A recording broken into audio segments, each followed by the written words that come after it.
இன்றைய சாய் விசித்ரா மாரத்தான் நிகழ்ச்சி இடம்பெறுகின்ற விருந்தினர் இயக்குனர் எழில். இயக்குனர் எழிலுக்கும் அவருடைய இயக்கத்தில் உருவான முதல் திரைப்படமான துள்ளாத மனமும் துள்ளும் திரைப்படத்திற்கும் இது வெள்ளி விழா ஆண்டு. இன்னிசை பாடி வரும் இளம் காற்றுக்கு உருவமில்லை. விஜயகாந்த், விஜய், அஜித், ஜெயம் ரவி, உதயநிதி ஸ்டாலின், விஷ்ணு விஷால், விக்ரம் பிரபு, விமல் போன்ற பல முன்னணி கதாநாயகர்களோடு இணைந்து பணியாற்றியுள்ள எழில் தன் திரையுலக அனுபவங்கள் பலவற்றை இந்த நேர்காணலிலே பகிர்ந்து கொண்டிருக்கிறார்.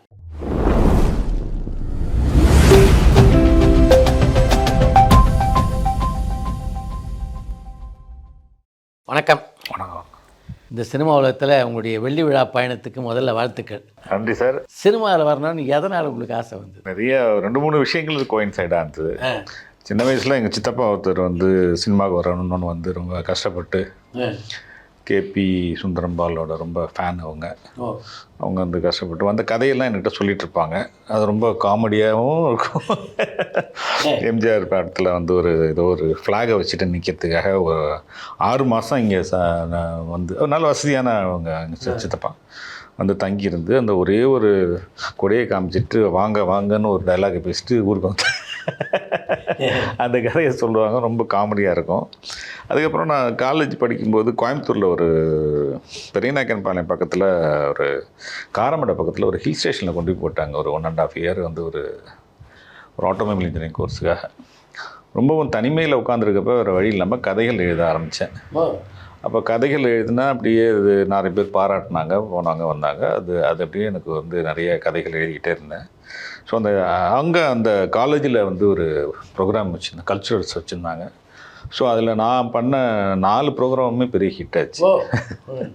ஸோ அதெல்லாம் சின்ன சின்ன உந்து சக்தியாக மாறி அது கொண்டு சினிமாவில் சேர்த்துச்சு. அப்போ உங்களுக்கு ரொம்ப பிடிச்ச திரைக்கதாசிரியர், திரைக்கதை வசனகர்த்தானா யார்? இப்போ ஆரம்பத்துலேருந்து நான் பார்த்ததில் ஃபஸ்ட்டு ரொம்பவும் பாதிச்சதுன்னா ஸ்ரீதர் சார் என்ன ரொம்ப பாதித்தார்.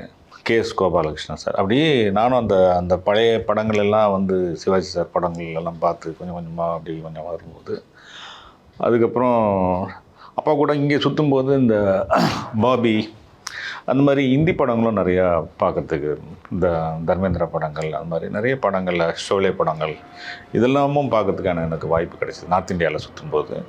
ஸோ அப்புறமேல இங்கே வந்த பிறகு பாரதி ராஜா சாரோட என்ட்ரி, அப்போ அவங்களோட வாரிசுலாம் பண்ணுற விஷயங்கள், பாக்யராஜ் சார் அதை பற்றி எழுதுறது, பாக்யராஜ் சாரோட ஸ்க்ரீன் பிளே பற்றி அவரோட படங்கள் எனக்கு ரொம்ப இன்ஸ்பயர் ஆச்சு. புத்தகங்கள்லேயே ஒரு படத்தோட திரைக்கதையே எழுதியிருப்பார் பாக்யராஜ் சார். ஆமாம், எழுதிட்டு அதுக்கப்புறம் அது படமாகவும் எடுத்துக்கான். இப்போ ரெண்டுத்தையும் பேரலாக பண்ணி பார்க்கும்போது ரொம்ப ஆச்சரியமாக இருக்கும் எனக்கு.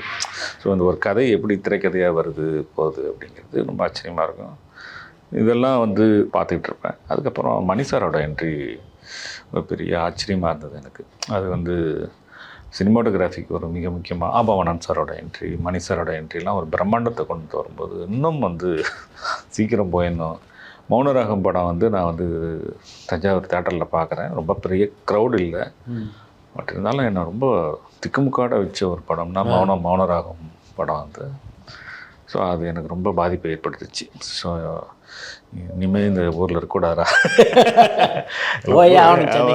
இது ரொம்ப முக்கியமான எங்கூருக்காரர் பாலச்சந்தரோட படம், பாலச்சந்தர் சாரோட படம்னா எனக்கு உயிர். ஸோ அவ்வளோ அற்புதமான, எங்கள் ஊர்லேருந்து ஒரு 3 கிலோமீட்டர் தான் சாரோட வீடுன்னு சொல்லுவாங்க. ஸோ அதனால் சாரோட படங்கள் இந்த மாதிரி ஆகச்சிறந்த இயக்குநர்கள்லாம் நம்மக்கிட்ட இருந்ததுனால, ஸோ அப்போ பாரதிராஜா சாரால் கொஞ்சம் ஓப்பன் ஆச்சு, யார் வேணாலும் சினிமாவுக்கு வரலாம் அப்படிங்கிற ஒரு கண்டிஷனாக வரும்போது, ஸோ நானும் அப்படி கிளம்பிட்டேன். அந்த காலகட்டத்தில் குறிப்பிட்ட நடிகர் யாருக்காவது ரசிகராக இருந்தீங்களா நீங்கள்? ஆமாம் சார். அப்போ என்னோடய காலகட்டத்தில் ரஜினி சார், கமல் சார் தான். நான் கமல் சாரோட தீவிர ஃபேனு, ரொம்ப தீவிர ஃபேனு. அது ஒரு காலகட்டம் வரைக்கும் தான். அப்புறமேல 2 பேரும் ஈக்குவல் ஆகிட்டாங்க. ஒரு 10-15 அந்த ஆரம்பத்தில் ரஜினியா கமல் அப்படிங்கிற பிரச்சனை வரும். அப்புறம் ஒரு காலகட்டம் போக ஒரு மெச்சூரிட்டி கிடைக்கும்போது 2 பேர் படங்களையும் பார்க்க ஆரம்பிப்போம். ஸோ அதில் அந்த வகையில் நான் கமல் சாரோட தீவிரமான ஃபேனு. அவங்க 2 பேரையும் அப்புறம் சந்தித்து பேசக்கூடிய வாய்ப்புகள் உங்களுக்கு கிடைச்சதா? ரஜினி சார் கமல் சாரை பார்த்து பேசியிருக்கிறேன், பட் ரொம்ப டீட்டெயிலாக என்னால் பேச முடியல. இயக்குனர் ராபர்ட்டோடு இணைந்து பணியாற்றக்கூடிய வாய்ப்பு உங்களுக்கு எப்படி கிடைச்சது? சென்னைக்கு வந்து நான் வந்தப்போ ஒன்றும் பெருசாக அறிமுகம் யாரும் கிடையாது. என்னோடய ஃப்ரெண்டு ஒருத்தங்க வந்து ஆவடியில் அற்புதராஜன் சொல்லிட்டு நானும் ஒன்றும் 3rd ஸ்டாண்டர்ட்லேருந்து ஒன்றா படித்தோம், 4th ஸ்டாண்டர்ட்லேருந்து ஒன்றா படித்தோம். அப்போ அவன்கிட்ட வந்து தான் முதல்ல சொன்னேன். ஏன்னா இப்போ சொல்லிட்டு வர மாதிரிலாம் வீட்டில் வந்து சினிமாவுக்கு போகிறேன்னு சொன்னால் கொண்டே போடுவாங்க. வேறு ஏதோ ஒரு வேலைக்கு போகிறேன் அப்படின்னு சொல்லிட்டு வந்து இப்போ அவனுக்கிட்ட தான் சொல்லுவேன். இந்த வைஷ்ணவி கோயிலில் வச்சுட்டு இந்த ஆவடி பக்கத்தில் ஒரு வைஷ்ணவி நகர் இருக்குது, அங்கே கோயில் இருக்குது, அவங்க வீட்டில் தான் அவன் பக்கம் அங்கே தான் ரூம் எடுத்து தங்கியிருந்தான். இப்போ அவன்கிட்ட சொன்னப்போ அவன் ரொம்ப ஆச்சரியப்பட்டான். முதல்ல வேண்டான்னு சொன்னான். அப்புறம் என்னோடய பிடிவாதத்தை பார்த்து அவன் தான் எனக்கு ரூமெல்லாம் எடுத்து கொடுத்து, பாடியில் ரூமெல்லாம் எடுத்து கொடுத்து என்னை தங்க வச்சான். அதுக்கப்புறம் எங்கள் இதுலேயே வந்து கும்பகோணத்துலேயே வந்து எங்கள் பிரதரும் அங்கிள் எல்லாருமே வந்து பிரசன்னகுமார் டைலாக் ரைட்டரு, அவங்களோடலாம் எல்லாமே காலேஜ் மேட்ஸ் தான் அவங்க எல்லாமே. ஸோ அவர்கிட்ட சொல்லிவிட்டு பிரசன்னகுமார் மூலியமாக அப்புறம் ராபர்ட் ராஜ்கிட்ட நான் அசிஸ்டண்டாக சேர்ந்தேன். எந்த படம் நீங்கள் பணியாற்றிய முதல் படம் வந்து இது புதிய சரித்திரம்னு ராம்கி நடித்த படம். அது ராபர்ட் சார் டைரக்ட் பண்ணார். அப்போ 2 பேரும் பிரிஞ்சுட்டாங்க, ராபர்ட் சார் ராஜேஷ் சார் பிரிஞ்சுட்டாங்க. இப்போ ராபர்ட் சார்கிட்ட அந்த படம் ஒர்க் பண்ணேன். பிரசன்னகுமார் அதுக்கு டைலாக், முருகானந்தம்னு ஒரு டைரக்டர் சார் பண்ணியிருந்தாங்க. அப்புறம் இந்த படம் முடிச்சுட்டு ராஜேஷ் சார்கிட்ட போனார். அடுத்த கட்டம்னு ஒரு படம் பண்ணிட்டு இருந்தார் சார். ஸோ அதுலேயும் பிரசன்னகுமார் தான் டைலாக்கு. ஸோ அதுலேயும் நான் ஒர்க் பண்ணேன். எப்படி இருந்தது படப்பிடிப்பு அனுபவம்? ரொம்பவும் வந்து எனக்கு என்னென்னா அதுக்கு முன்னாடியே வந்து எனக்கு இந்த பிரசன்னகுமார் யார் படத்துக்கு டைலாக் எழுதுறாங்க, இந்த அம்பாவண்ணன் சாரோட படம் கடைசியாக பண்ணாங்க, ரயில்வே ஸ்டேஷன்லாம் வச்சு இணைந்த கைகள். அந்த படம் வந்து கிட்டத்தட்ட வந்து 30 நாளும் 35 நாளும் எக்மோர் ஸ்டேஷனில் நடந்தது. அதில் ஒரு 25 நாள் அந்த ஸ்டேஷனில் நான் இருந்தேன். நைட்டு படப்பிடிப்பில் ஒரு நாள் வர சொன்னார் பிரசன்னகுமார். மற்ற நாள் நான் போகிறதே அவருக்கு தெரியாது. அதில் யார் எங்கே இருக்காங்கன்னு யாருக்கும் தெரியாது. அவ்வளோ கூட்டம், ட்ரெயின் ஒரு பக்கம் நிற்கும். அதனால் ஒரு 30 நாள் 35 நாள் நடந்ததுன்னா ஒரு 28 நாள் நான் அந்த ஸ்டேஷனில் இருந்தேன். ஃபுல் நைட்டு போய் நான் உட்காந்து பார்த்துட்டு இருப்பேன் அவங்க என்ன பண்ணுறாங்கன்னு சொல்லிட்டு. ஸோ அதனால் எனக்கு அனுபவமாக வந்து நிறைய விஷயங்கள் எனக்கு கிடச்சிது. சுற்றி என்னோடய ரூம்மேட்டு ஃபுல்லாகவே வந்து கேமராமேனு, மணிகண்டன், வில்சனா, இந்த மாதிரி நிறைய கேமராமேனு ரூமுக்கு வருவாங்க. ரூம்மேட்டும் ஒரு கேமராமேனு சிவகுமார்னு சொல்லிட்டு இப்போ இல்லை. ஸோ அதனால் அவங்க கூட சேர்ந்துக்கிட்டு நான் ஏதோ ஒரு ஷூட்டிங்கில் போய் நின்றுட்டுருப்பேன். ஸோ எனக்கு கொஞ்சம் ஃபீடிங் நிறையா இருந்தது. எனக்கு பிரச்சனை இல்லை, பிரச்சனை இல்லை. ஒரு பைக்கை வாங்கி கொடுத்து செலவுக்கும் பணமும் கொடுத்துருவாரு. அது வந்து பெரிய விஷயம். இந்த காலத்தில் என் பிள்ளைங்களாம் ஒரு 2 வருஷம் சும்மா இருந்தாலே நம்மளால் தாங்க முடியாது. 12 வருஷம் ஏன்னு கேட்காம சோறு போட்டார். அப்படி ஒரு ஆத்மாவே நீங்கள் பார்க்கவே முடியாது அப்பா மாதிரி. அது அம்மாவும் அதுக்கு ரொம்ப சப்போர்ட்டு. என்ன நம்பிக்கையில் பண்ணாங்கன்னே நமக்கே தெரியல. ஸோ அவ்வளோ ஒரு நம்பி என்னை பண்ணாங்க. அப்புறம் கொஞ்சம் எனக்கு வருமானமும் வர ஆரம்பிச்சிச்சு. அப்புறம் ராவுத்தர் ஃபிலிம்ஸில் வந்து சக்கரதேவன் ஒரு படம் பண்ணும்போது அங்கே அந்த கம்பெனியில் தான் உண்மையிலே கொஞ்சம் பணமெல்லாம் கொடுத்து சாப்பாடெல்லாம் போட்டு நல்லபடியாக பன்னீர் டைரக்டர்கிட்ட ஒர்க் பண்ணேன். அந்த மாதிரி ஒர்க் பண்ணேன். அந்த படத்தை நீங்கள் படப்பிடிக்கும் போது விஜயகாந்தோட நல்லா பழகக்கூடிய வாய்ப்பு இருந்தது? ஆமாம் சார், எனக்கு ரொம்ப அதாவது என்னென்னா அந்த கேப்டன் எப்படின்னா அதில் யாருமே பழகாமல் இருக்க முடியாது. அப்படி ஒரு கேரக்டர். எல்லாரையும் பிடிச்சி கலாய்ச்சி, எல்லாரையும் பிடிச்சி தண்ணியை மேலே ஊற்றி, எல்லாரையும் தண்ணிக்குள்ளே வச்சு அமைக்க. அது இந்த கோபிச்செட்டிப்பாளையம் பொள்ளாச்சி பக்கம் இதில் தான் ஷூட்டிங் நடக்கும். ஆற்றுக்குள்ளே ஷூட்டிங்கு, ஆற்றுக்குள்ளே வண்டி போகும், ஒரே ஃபைட்டு எல்லோரும் கூட தான் உட்காந்து சாப்பிடுவார் கேப்டன். மத்தியானம் லஞ்சு முடிஞ்சால் ஆற்றுக்குள்ளே உட்காந்து சாப்பிடுவோம். எல்லாம் எனக்கு மாத்திரம் இல்லை, எல்லாருக்கும் வைங்கடான்னு சொல்லி சேரெல்லாம் கொண்டு வந்து ஆற்றுக்குள்ளே போட்டு ஆற்றுக்குள்ளே உட்காந்து சாப்பிட்ற மாதிரிலாம். நம்ம இவ்வளோ தண்ணி இருக்கும் ஆற்றுக்குள்ளே, மீன் வேறு அந்த பக்கம் போயிட்டுருக்கோம். அதில் டேபிள் போட்டு அசிஸ்டன்ட் டைரக்டர்லேருந்து வந்த ஆர்டிஸ்ட், ஃபைட்டர்ஸ்லேருந்து எல்லாம் அங்கே உட்காந்து சாப்பிடுவோம். அந்த மாதிரி ஒரு அற்புதமான ஒரு மனிதர் அவர். அவரோட பழகியதில் உங்களால் இன்னி வரைக்கும் மறக்க முடியாதுன்னு எதை சொல்லலாம்? நிறையா இருக்குது சார். அது அங்கே ஒரு ஷூட்டிங் ஸ்பாட்டில் வந்து ஏதோ ஒரு பிரச்சனை ஆகி போச்சு. லைட்மேன்ஸ் 2 பேரை அப்புறம் வேறு யாராவது ப்ரொடக்ஷன் மேனேஜரை போட்டு அடிச்சு விட்டாங்க. என்னமோ சண்டை எதுன்னு தெரில, அடிச்சிட்டாங்க. அப்புறம் திடீர்னு பார்த்தா நமக்கு என்ன நடக்குதுன்னே தெரியாது. திடீர்னு பார்த்தா ஹீரோயின்ஸ் எல்லாம் முதல்ல போவாங்க, லேடிஸை முதல்ல அனுப்பிச்சிடுவார். அப்புறம் லேடிஸை முதல்ல அனுப்பிச்சிடுவாங்க. ஏன்னா ஹீரோயினுக்கு ஷார்ட் இருக்கு, நம்ம கண்டினியூட்டி பார்த்துட்டு இருக்கோம் இல்லை. சண்டை இந்த பக்கம் ஒரு பக்கம் நடந்துகிட்ருக்கோம், இந்த பக்கம் ஹீரோயின்லாம் போயிட்டுருப்பாங்க. லைட்ஸ் எல்லாம் ஒருத்தன் தூக்கிட்டு போயிட்டே இருப்பான்.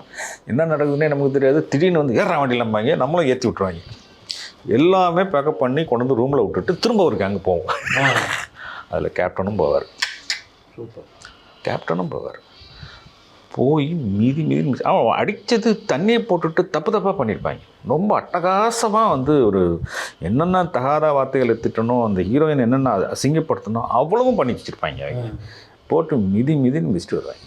இதை நான் கண் கூட பார்த்துருக்கேன். நான் ஏதோ ஒரு வண்டி ரியல் ஹீரோன்னா கேப்டன் தான் சார். பயப்படவே மாட்டார். அந்த ஊருக்குள்ளே பூந்து யாராவது ஒருத்தங்க சொல்லுவாங்க, என்ன ஊருக்குள்ளே நீ ஏன்டா அவரை கூட்டு போகிறீங்க? நாங்கள் எங்கே சார் அவரை கூட்டு போனோம், அவர் தான் சார் எங்களை கூட்டு போகிறாரு. ராஜராஜன் சாரோட கேமராமேன் டிபார்ட்மெண்ட் எல்லாமே ஃபைட்டர்ஸோட ஸ்ட்ராங்காக இருப்பாங்க. ஸோ அவங்க வந்து ஃபைட்டர்ஸை குதிக்கும்போது கூட எங்கடா குதிக்கிற மொக்க இங்கே குதிராம்பாங்க. அந்த ஃபைட்டர் சொல்லுவான், நீ குதிச்சு காட்டான்னா இவன் போய் குதிப்பான் சார். அந்த அசிஸ்டண்ட் போய் குதிப்பான் சார். ஒரு செம்ம ஷாட் எடுத்து பொத்துன்னு பத்தியா அப்படின்னா வாயை பொத்திட்டு போவாங்க அந்த ஃபைட்டர்ஸு. ஸோ அந்த மாதிரி வந்து கூட இருக்கிற ஆட்களும் ஃபைட்டர்ஸ் மாதிரி ஸ்ட்ராங்கான பர்சனையும் வச்சுப்பாங்க, டெக்னிக்கலான ஆட்களையும் வச்சுருப்பார்.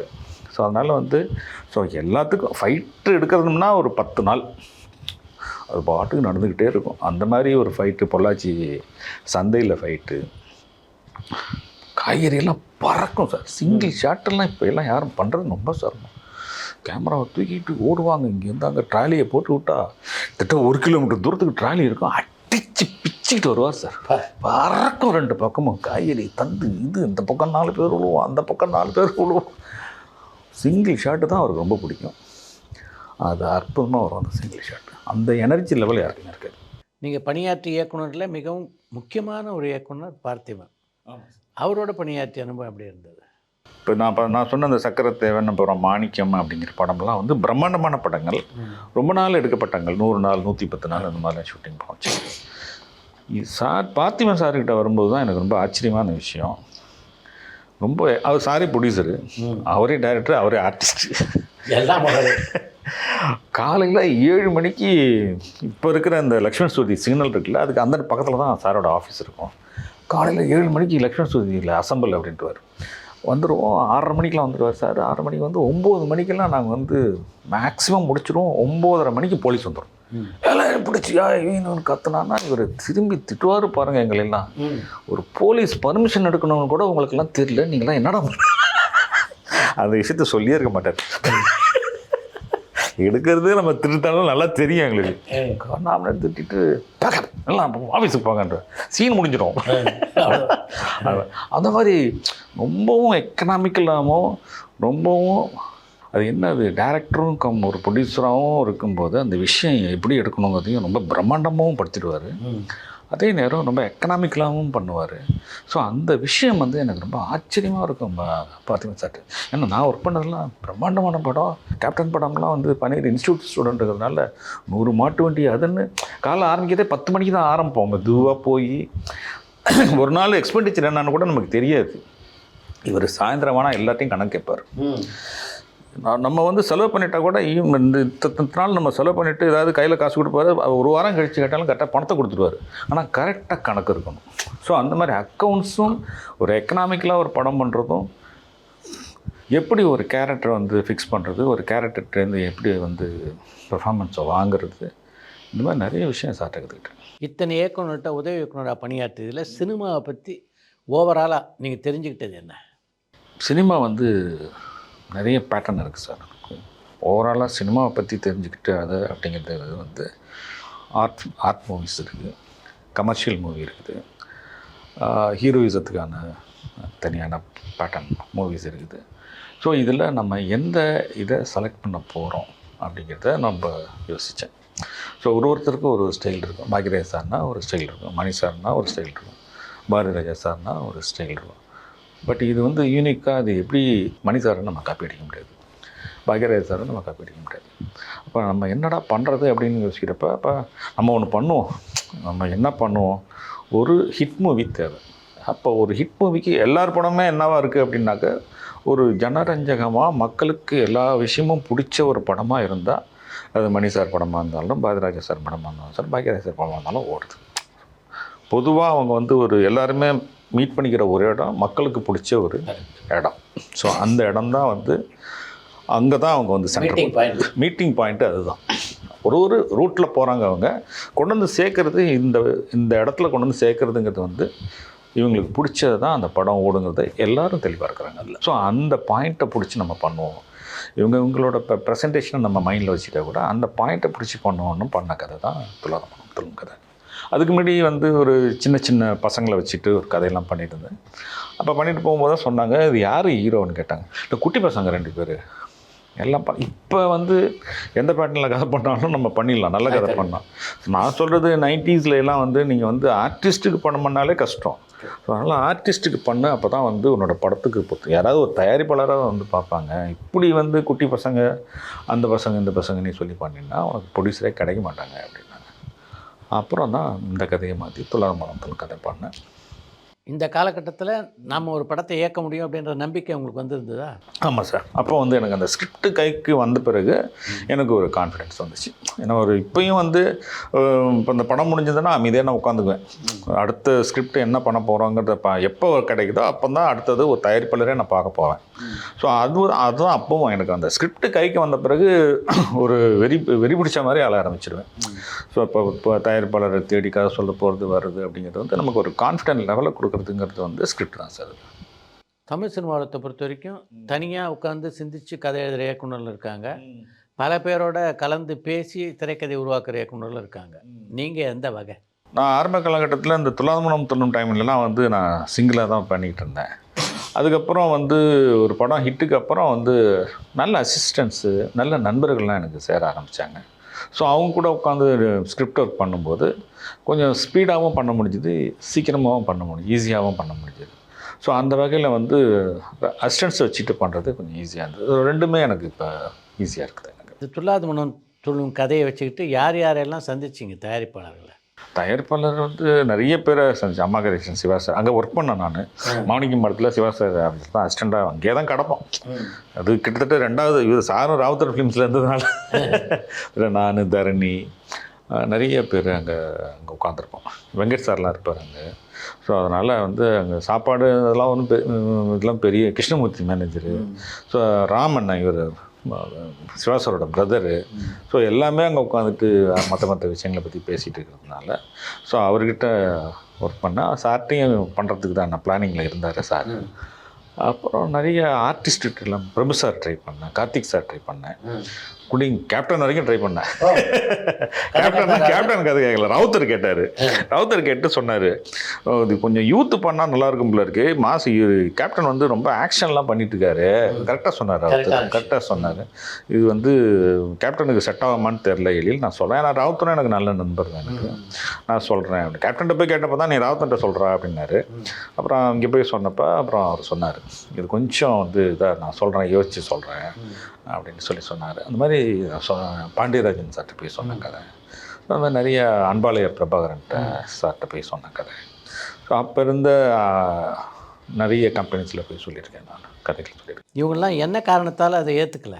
என்ன காரணம்னு தெரியல. எனக்கு வந்து இவர் அன்பாலய பிரபாகரன் மாத்திரம் சொன்னார், கண்ணு தெரியாத இதுங்கிறது வந்து ஒரு நெகட்டிவ் கேரக்டர், இது வேண்டாம் அப்படின்னாங்க.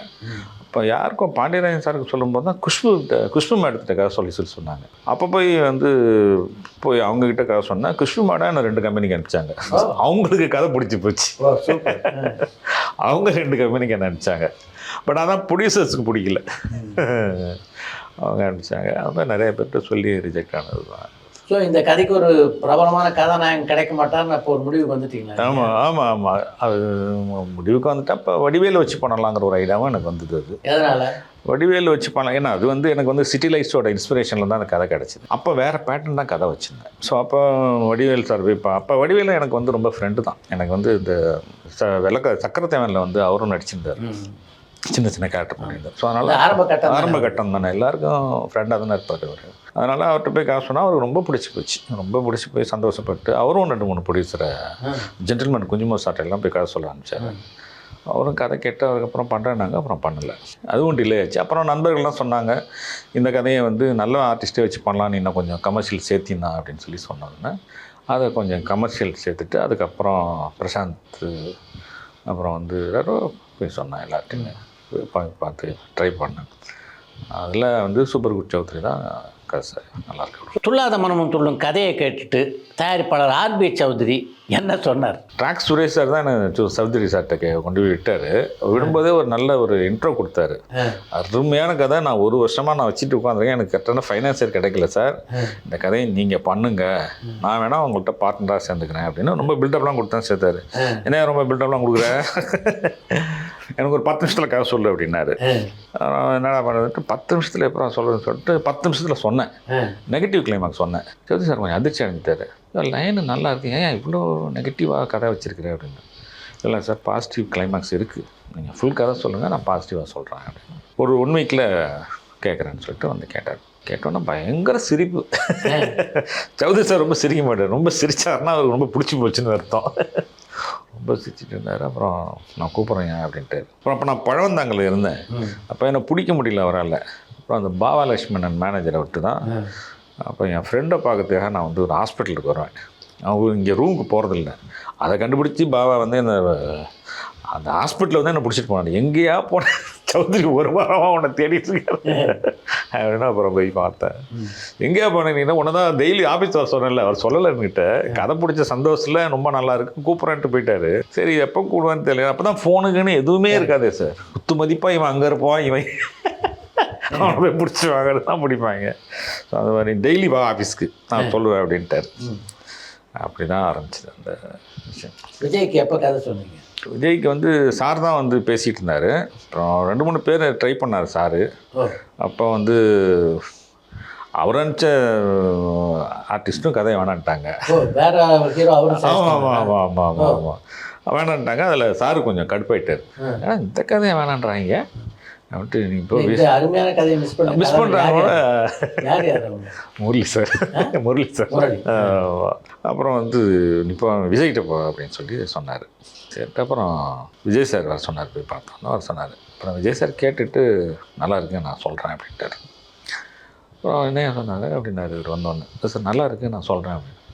மறுநாள் ராத்திரி ஏதாவது பார்த்தியா இதை கூப்பிட்டாங்க இல்லையா, சரிவா போகலாம் அப்படின்னு கூப்பிட்டு திரும்பியும் கிளம்பி போயிட்டார். இப்போ எஸ்எஸ்சி வந்து பிரசாத்தில் ஏதோ ரெக்கார்டிங்கில் இருந்தார். அவர் சௌத்ரி சார் நானும் போனோம். சௌத்ரி சாரை பார்த்தோன்னா அவர் என்ன நேற்று பிரமாதமாக இருக்குன்னு சொல்லிட்டாப்புல, நல்லா இருக்கு என்ன இங்கே வந்து இல்லை ஒன்றும் தெரியல. அப்போ ஏதோ பேக் பெயின்னு சொல்லிட்டு பென்ஸ் ஹாஸ்பிட்டலில் ஒரு ஹாஸ்பிட்டலில் தனியாக இருந்தார். விஜய் அட்மிட் ஆகியிருந்தாப்புல. அப்புறம் அங்கே போய் பார்த்தா அம்மாவும் விஜய் இருந்தாங்க. நல்லா இருக்குது அப்படின்னு சொல்லி அங்கேயே உட்காந்து சிரிச்சுட்டு சொன்னாப்புல. ரொம்ப நல்லா இருக்குது அப்படின்னா நான் பண்ணுறேன் சார் அப்படின்னு சொல்லி சொன்னாப்புல. ஸோ அங்கேருந்து அப்படியே ஸ்டார்ட் ஆகிடுச்சு. விஜய்க்காக இந்த கதையில் ஏதாவது மாற்றங்களை பண்ணீங்களா? ஆமாம், நான் வந்து இப்போ எனக்கு இந்த அதில் ஃபைட் வைக்கணுங்கிற எண்ணம் இல்லை. பட் இருந்தாலும் வந்து நான் 2 ஃபைட் சீக்வன்ஸ் வச்சுருந்தேன். கதை சொல்லும்போது அதை விஜய் சார்கிட்ட சொல்லலை. நான் அவர் என்கிட்ட கேட்டது எனக்கு 2 ஃபைட்டு வேணும்னாரு. எனக்கு சிரித்தேன். நான் ஏன் சிரிக்கிறீங்கன்னு கேட்டார். இல்லை சார் இருக்குது, நான் உங்ககிட்ட கதை சொல்லும்போது சொன்னேன். பார்த்தீங்களா மறக்கிறீங்களா, எங்கெங்கே வச்சுருக்கீங்க அப்படின்னாரு. அப்புறம் கரெக்டாக சுச்சுவேஷனை சொன்னேன். தேவைப்படுது இதுக்கு வாங்கி நல்லாயிருக்காங்க அதுதான் சொன்னார். வேறு எதுவும் சொன்னார். அந்த படத்துடைய படப்பிடிப்பின் போது விஜய் உங்களுக்கு எந்த அளவுக்கு ஆதரவாக இருந்தார்? விஜய் சாரை பொறுத்த வரைக்கும் என்னென்னா நிறைய ஃபஸ்ட்டு ஃபிலிம் டைரக்டர்ஸை வச்சு பண்ண அனுபவம் அவருக்கு இருக்குது. அதனால் அவர் தான் வந்து ஒரு டைரக்டர் ஓகே பண்ணுறாரு. அதனால் அந்த ரெஸ்பான்சிபிலிட்டி அவர் எடுத்துக்கிட்டு ஐயோ இவன் சரியாக பண்ணணுமேங்கிற பயம் அவருக்கு இருக்குது என்னை விட. இப்போ நான் போய் பண்ணணும்னு நினைக்கிறதை விட ஐயோ இவன் நல்லா பண்ணணுமே, இல்லைன்னா சொதப்பிடுவானே, புது பையனாச்சு அப்படிங்கிற பயம் அவருக்கும் இருக்குது. ஸோ அதனால் ரொம்ப பக்குவமாக நம்மளை ஹேண்டில் பண்ணுவார். ரொம்ப பக்குவமாக ஹேண்டில் பண்ணுவார். அங்கே போய் உட்காந்துருப்பார். நான் வந்து இங்கே ஷார்ட் கம்போஸ் பண்ணிவிட்டு ஒரு கேரக்டரையும் நடித்து பார்த்துட்ருப்பேன். நவரவே மாட்டார். அங்கே போய் சேர் போட்டு உட்காந்து நான் என்ன பண்ணுறாங்க அதை பார்த்துக்கிட்டே இருப்பார். பார்த்துட்டு வந்து இந்த இடத்துல வந்து நீங்களை என்ன பண்ணீங்க, அதாவது பண்ணிக்காமீங்க அப்படிம்பார். அப்போ தான் நமக்கு தெரியுறாங்க வந்து நம்மளை தான் பார்த்துட்டு தனியாக எங்கே என்னமோ உட்காந்துருக்காரு நம்ம நினச்சிட்டு போனோம். அங்கே உட்காந்து நம்மளை தான் பார்த்துட்டு இருப்பார் இவர். அப்புறம் இங்கேருந்து வந்து இப்படி பண்ண அப்படின்னா நல்லா இருக்குது அதை பண்ணுறேன் அப்படின்னு மனசில் ஏற்றிட்டு பண்ணுவார். ஸோ நம்மளை ரொம்ப கேர் எடுத்து பார்த்துக்குவார். நம்மளை ரொம்ப ஃபாலோ பண்ணுவார். நம்ம சொல்கிறது அவர் பண்ணுறது தப்பாக இருந்துச்சுன்னா கூட நான் அப்படி நின்றுருப்பேன். என்ன யோசிக்கிறீங்க இங்கே வாங்க அப்படிம்பார். என்னது இல்லைங்க அப்படி ஒன்றும் இல்லை. அப்புறம் நம்ம தப்புன்னு எனக்கு சொல்ல தெரியாது. அது இது நீங்கள் பண்ணால் எப்படி பண்ணுவீங்கம்பார். அப்புறம் நான் வந்து பண்ணி காமிச்சேன்னா இதை சொல்ல வேண்டியதுன்னு அப்படின்வார். நமக்கு கொஞ்சம் பயமாக இருக்கும், இது என்னடா இது வேறு கொஞ்சம் எமோஷன் கம்மியாகவோ அதிகமாகவோ சொன்னால் கொஞ்சம் திருத்துன்னு முடிச்சிட்டு இருப்பேன் நான். என்ன பண்ணுங்க அப்புறம் நான் போய் பண்ணி காமிப்பேன். ஓ இதுக்கு இவ்வளோ எமோஷன் அதை நடிப்பார், அதை நடிச்சு காட்டுவார். ஸோ அந்த ஃபர்ஸ்ட் ஃபிலிம் டைரக்டருக்கு வந்து விஜய் சார் கிடச்சாருன்னா அது ஒரு பெரிய கிஃப்ட் தான். அந்த படத்தில் இன்னொரு ப்ளஸ் பாயிண்ட்டு சிம்ரன் வந்து அப்போ வந்து பயங்கர கிளாமர் ஆகிட்டாங்க, நிறைய கிளாமராக படங்கள் பண்ணிகிட்டு இருக்காங்க. சௌதி சார் என்கிட்ட கேட்டார், யார் இந்த படத்தை உனக்கு ஹீரோயின்? சிம்ரன் தான் பட்டாங்க. ஏய் இவ்வளோ நல்ல கதையை சொல்லிட்டு அந்த பொண்ணு கிளாமராலாட ஆடுது, அதை போய் கேட்குறேன். இல்லை சார் அந்த உங்களுக்கு சாரி கீரி கட்டி பண்ணோம்னா ரொம்ப வந்து காம்பேக்டான ஒரு எல்லாம் மாற்றலாம் சார், நல்லா பண்ணுவாங்க சார். அப்படியா, சரி உனக்கு கான்ஃபிடென்ட் தான் பண்ணிக்க அப்படின்னா உடனே ஃபோன் பண்ணி கதை சொல்கிறதுக்கு அப்பாயின்மெண்ட் வாங்கி கொடுத்தாரு. அதே மாதிரி சிம்ரனுக்கும் போய் ரெசிடென்சியில் தான் வச்சு கதை சொன்னேன். ரொம்ப பயங்கர ஹாப்பி ஆகிடுச்சு சிம்ரன். அதுவும் நல்ல சப்ஜெக்ட் நாலேஜ் ரொம்ப வந்தது, ரொம்ப நல்லாயிருக்கு அப்படின்னு சொல்லி சார். ரொம்ப நல்ல கேரக்டர் எனக்கு கொடுத்துருக்கு. எனக்கு வந்து இதே மாதிரி நான் அதை பண்ணணும், எனக்கு ரொம்ப நாளாக வெயிட் பண்ணிட்டு அந்த மாதிரி ஒரு கேரக்டருக்கு கண்டிப்பாக நான் பண்ணுறேன் அப்படின்னு. ஹீரோ விஜய், தயாரிப்பாளர் சௌத்ரி இவங்கெல்லாம் அந்த படத்தை பார்த்துட்டு என்ன சொன்னாங்க? விஜய் சார் பயங்கர ஹாப்பி ஆகிட்டார். விஜய் சாரை விட சேசி பயங்கர ஹாப்பி. ரொம்ப சொல்ல முடியாத ஒரு ஹாப்பி, ஒரு சந்தோஷத்தில் குதிக்கலை அந்த மாதிரி ஒரு. ஏன்னா படம் நல்லா வருதுங்கிறது தெரியும், பட் இவ்வளோ எமோஷனும் சென்டிமெண்ட்டும் சேர்ந்து. ஏன்னா ரீரிகார்டிங் பண்ணும்போதே வந்து சார் ஃபஸ்ட் ரீல் பார்த்தவங்க இப்போலாம் வந்து ஒரு ரீலாக தானே பண்ணுவாங்க. ஒரு 10 பேர் 15 பேர் ஃபஸ்ட் ரீல்னா 20 பேர் செகண்ட் ரீல், 30 பேர் தேர்ட் ரீல். க்ரௌடு ஏறிக்கிட்டே இருக்குது ரீரிகார்டிங்குள்ளே. அது என்னடா இவ்வளோ க்ரௌடு வருது பார்த்து சார் அவங்க மியூசிஷியன்லாம் சொல்லி க்ரௌடு ஏற்றி ரீரிகார்டிங் தேட்டருக்குள்ளே அவ்வளோ க்ரௌடு இருக்கும். கிளைமாக்ஸ்க்கெல்லாம் குமிச்சிட்டாங்க சார் தேட்டரில். என்ன கிளைமாக்ஸ்ன்னு தெரியலையே அப்படின்னு நிற்கிறேன். ஸோ அங்கேருந்தே இது பெரிய ஒரு டேக் ஆஃப் ஆகிடுச்சு. அதனால் அந்த படம் வந்து யாரை பார்த்தா ஃபஸ்ட் டைம் பார்க்குறவங்களுக்கு ஒரு ஜோல்ட் ஆகும் அந்த டைமில். இப்பயுமே பார்க்குறாங்கங்கிறப்ப அது அந்த டைமில் பெரிய ஜோல்ட் ஆகும். ஸோ அந்த வகையில் ரொம்பவும் சந்தோஷப்பட்டு கட்டி பிடிச்சிட்டார் விஜய் சார். அந்த படத்துடைய வெற்றி உங்களுக்கு சம்பாதித்து கொடுத்தது என்ன? எனக்கு வந்து இன்னைய வரைக்கும் அதுதான். நானும் எத்தனையோ படங்கள் இட்டு கொடுத்துருக்கேன், பார்த்தோன்னு சொல்லுவாங்க சார் துலாத மனம் ஏன்டா ஆமாம் சார். நிறைய படங்கள் நானும் இட்டு கொடுத்துருக்கேன், நிறைய நல்ல படமும் பண்ணியிருக்கேன். பார்த்த உடனே அவங்க கேட்கும்போது துலாதம் இப்போ வந்திருக்க ஜென்ரேஷன் ரொம்ப பிடிச்சிருக்கு. இந்த 2K வந்து அப்போ என்ன படம் பண்ணிட்டு இருக்கோமோ அதுதான் நமக்கு தெரியும். இந்த வேலை என்ன வந்து தேக்கலாங்க நீங்கள் தானே, சூப்பர் சார் நல்லா பண்ணியிருக்கீங்க. அதுக்கப்புறம் கூட ஏதோ ஒரு படம் சார் அதுவும் நல்லா தான் இருந்துச்சு. அதுக்கு பேக் அவங்க போக மாட்டாங்க, தெரியாது அவங்களுக்கு. நானும் சொல்ல மாட்டேன் சார், ஏன்னா ரொம்ப நாளாக இந்த துலாதம் நம்ம கேட்டு இதுலேருந்து போயிடுவோம் நம்ம அப்படின்னு சொல்லிட்டு அவங்கக்கிட்ட நான் சொல்ல மாட்டேன். ஒரு 3 மாதம் கழிச்சு வரேன், சார் துலாத மனம் சொன்ன நீங்கள் தான் பண்ணீங்களா? சொல்லவே இல்லையே சார் நீங்கள் அப்படிம்பாங்க. அந்த வகையில் எனக்கு இன்னைய வரைக்கும் அதுதான் சார், அது ஒரு பேஸாக நிற்கிறது அந்த படம். நீங்கள் விஜயோட இணைந்து பணியாற்றிய முதல் படமே மிகப்பெரிய வெற்றி படம். ஆனாலும் அவரோட ஏன் தொடர்ந்து நீங்கள் பணியாற்றலை? 2-3 இப்போ வாய்ப்புகள் வந்தது, அதை நானும் சரியாக பயன்படுத்திக்கல. விசார் மேலே தப்புன்னு நான் சொல்ல முடியாது. பட் எனக்கு என்னமோ டைம் ஆன மாதிரி தெரியல. ஃப்யூச்சரில் சேரத்துக்கான நிறைய வாய்ப்புகள் வரலாம், வராமலும் போகலாம். ஸோ அது வந்து நம்ம கையில் இல்லை சார், அது இறைவனோட கையில் இருக்குது. ஸோ அதனால் அதை ரொம்பவும் ஃபோர்ஸாகவும் எடுத்துக்கிறது கிடையாது. வந்தால் சந்தோஷம், வரலன்னா வருத்தம் இல்லைங்கிற மாதிரி தான் போயிட்டு. பெண்ணின் மனதை தொட்டு கதையில் முதல்ல விஜய் நடிக்கிறதா இருந்ததா? அது சார் தான் பண்ண வேண்டியது. அது என்னமோ கடைசி நேரத்தில் கொஞ்சம் மிஸ் ஆகி போச்சு. அது ரொம்ப விருப்பப்பட்டு பண்ணுறேன்னு சொல்லிட்டு இருந்தார். அப்புறம் 2 படங்கள் அந்த மாதிரி மிஸ் ஆச்சு. ஒரு ரீமேக் படம் வந்தது, அந்த படமும் எனக்கு மிஸ் ஆகி போச்சு. பிரபுதேவோட அந்த படத்தில் பணியாற்றியது எப்படி இருந்தது? நான் வந்து ரொம்ப ஒரு மிகப்பெரிய தீவிரமான ஃபேன் தான் பிரபுதேவாவுக்கு, ரொம்ப ஃபேன். எனக்கு டான்ஸ்னால் அவரோட டான்ஸும் அந்த ஆரம்ப இன்ட்ரோடெலாம் எனக்கு அப்படி ஒரு ஃபேனாக இருந்தேன். அப்போ அந்த படம் பண்ணும்போது ஃபோட்டோ ஷூட் எடுத்துகிட்டு இருக்கோம் அவரை வச்சு. அப்போ போயிட்டு இப்படி நில்லுங்க பிரபு, இப்படி போய் நில்லுங்க அப்படின்னு சொல்லி நான் ஏதோ போஸ்ட் கொடுத்துட்ருக்கேன் அவருக்கு. இந்த மாதிரி நில்லுங்க, அந்த ஹீரோயினோட அப்படி இப்படி நில்லுங்கன்னு சொல்லிட்டு எல்லாம் பண்ணிகிட்ருக்கேன். நான் வேறு நிறைய செலக்ட் பண்ணி வச்சுக்குவேன். ஃபோட்டோ ஷூட் அப்போ போஸ்டர்ஸ் எல்லாம் வந்து ஹிந்தி படத்துலேருந்து எடுத்து இதெல்லாம் கொண்டுட்டு போய் கொடுப்பேன். அதெல்லாம் பார்த்துட்டு அது இப்படி போயிட்டாப்புல. ஏன்னா இந்த போஸ்டெல்லாம் பார்த்து இப்படி போகிறாப்புல எனக்கு கொஞ்சம் ரொம்ப இதாகிடுச்சு. அதுக்கப்புறம் என்ன மாதிரி வேணும்னு கேட்டாப்புல. அதுக்கப்புறம் அந்த ஹீரோயினை வச்சுட்டு அவர் போஸ் கொடுத்தாரு பாருங்க, ஃபோட்டோ ஷூட்லேயே நான் அவுட்டு. அப்புறம் நீங்கள் எடுத்துங்க அப்படின்னு சொல்லி விட்டுட்டு வந்துட்டேன். அதுக்கப்புறம் பிரபு மாஸ்டரோட பண்ணும்போது எனக்கு ஒரு பெரிய ப்ளஸ் என்னென்னா, மாட்டேஜி சாங்கு கண்ணுக்குள்ளே உன்னித்தின் கண்ணமாக சாங் இருந்தது. அந்த சாங் வந்து யாரை மாஸ்டராக போகிறதுன்னு யோசிச்சுட்டு இருந்தேன். பிரபு மாஸ்டர் கேட்டேன், நீங்களே எடுங்க இல்லை அப்படின்னாரு. சார் ஏன்னா 2வது படம் தான் எனக்கு அது சார். சின்ன சின்ன மாண்டேஜ் எடுத்திருக்கேன் நான். ராஜி மாஸ்டர் வரலன்னு சொல்லிட்டு தொடுத்துடணும் எடுத்தேன் நான், இந்த பொண்ணு குளிக்கிறதெல்லாம். பட்டு இது ஃபுல் சாங் எடுக்குதுன்னா கொஞ்சம் இல்லை நீ எடுங்க நான் பார்த்துக்கிறேன் அப்படின்னு. நம்ம என்ன சீனாக சொன்னாலும் அந்த சாங்காக மாற்றிடுவார் சார். எனக்கு ரொம்ப ஆச்சரியமாக இருக்கும். நான் சீனாக தான் சொல்லுவேன் நான். சார் ரொம்ப அந்த இடத்துல அப்படி பார்த்துட்டே இருப்பேன் ஒரு கோயிலை. என்ன இல்லை சார், இல்லை யாரோ ஒருத்தன் தேங்காய் உடைக்கிறான், இந்த பொண்ணு பேசிகிட்டு இருக்கப்போ ஆளை காணவங்கள சூப்பர் போயிட்டாரு தேங்காய் போகிறதுக்கு. அது அழகாக வந்து மாண்டேஜஸில் எப்படி கொண்டு வந்து சேர்க்கணுங்கிறத எனக்கு கற்றுக் கொடுத்தாரு. எனக்கு ரொம்ப அழகாக வந்து இந்த படத்தில் பெரிய ப்ளஸ் கேமராமேன் மணிகண்டன், அவங்க 2 பேருக்குள்ள ஒரு நல்ல ஒரு வைப் இருக்கும். ஸோ அதனால் அதை வச்சுக்கிட்டு அவர் எனக்கு மாண்டேஜஸ் சாங் எப்படி எடுக்கிறதுங்கிறத ரொம்ப நல்லா சொல்லி கொடுத்தாரு. அந்த படத்தில் பிரபுதேவும் அவருடைய அண்ணனான ராஜுவும் சேர்ந்து ஆடின நடனம் மிகப்பெரிய வரவேற்பை பெற்றது.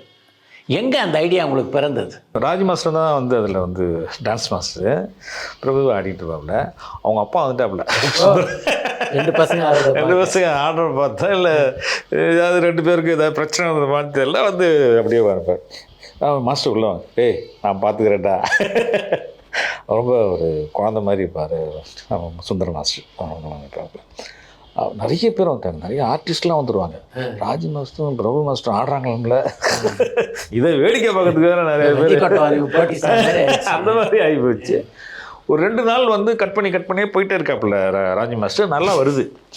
இது மணி வந்து பிரபு மாஸ்டரோட ரொம்ப ஃப்ரெண்டாச்சே. 3ஆம் நாள் வந்தோடனே என்ன பிரபு இப்படி கட் பண்ணி நீ எவ்வளோ தூரம் போவ, சிங்கிள் ஒன்று வையே அப்படின்னோடனே டப்புன்னு உள்ள போதா ராஜி வரா அப்படின்ட்டு எங்கேயோ மேலேருந்து குதிச்சு இங்கே வந்து ஒரு சைக்கிள் ரிக்ஷாவில் ஏறி அப்படியே போய் சைக்கிள் ரிக்ஷாவிலேருந்து குதிச்சு திரும்ப மாடி மேலே ஏறி அதுலேருந்து சைக்கிள் ரிக்ஷாவில் குதிச்சு திரும்ப வந்து மொத்த பேரும் ஆடுற மாதிரி ஒரு சிங்கிள் ஷாட் கம்போஸ் பண்ணிட்டாப்ல சார். ஒரு ஷாட் எடுத்தாலே எனர்ஜி லெவல் போயிடும். கிட்ட 6 டேக்காக என்னமோ போச்சு. அதே எனர்ஜியில் ஆடி அதை ஓகே பண்ணி கொடுத்தாங்க. ஐயோ எனர்ஜி லெவலுங்கிறது வந்து வேறு மாதிரி இருக்கும் பிரபு மாஸ்டருக்கு. எல்லா இயக்குநர்களுக்குமே முதல் படத்துல சின்ன பிரச்சனைகள் இருக்கும். அது மாதிரி நீங்க ஏதாவது பிரச்சனைகளை முதல் படத்துல சந்திச்சிங்களா? இல்லை சார், எனக்கு வந்து நல்ல தயாரிப்பார் சௌத்ரி சார்.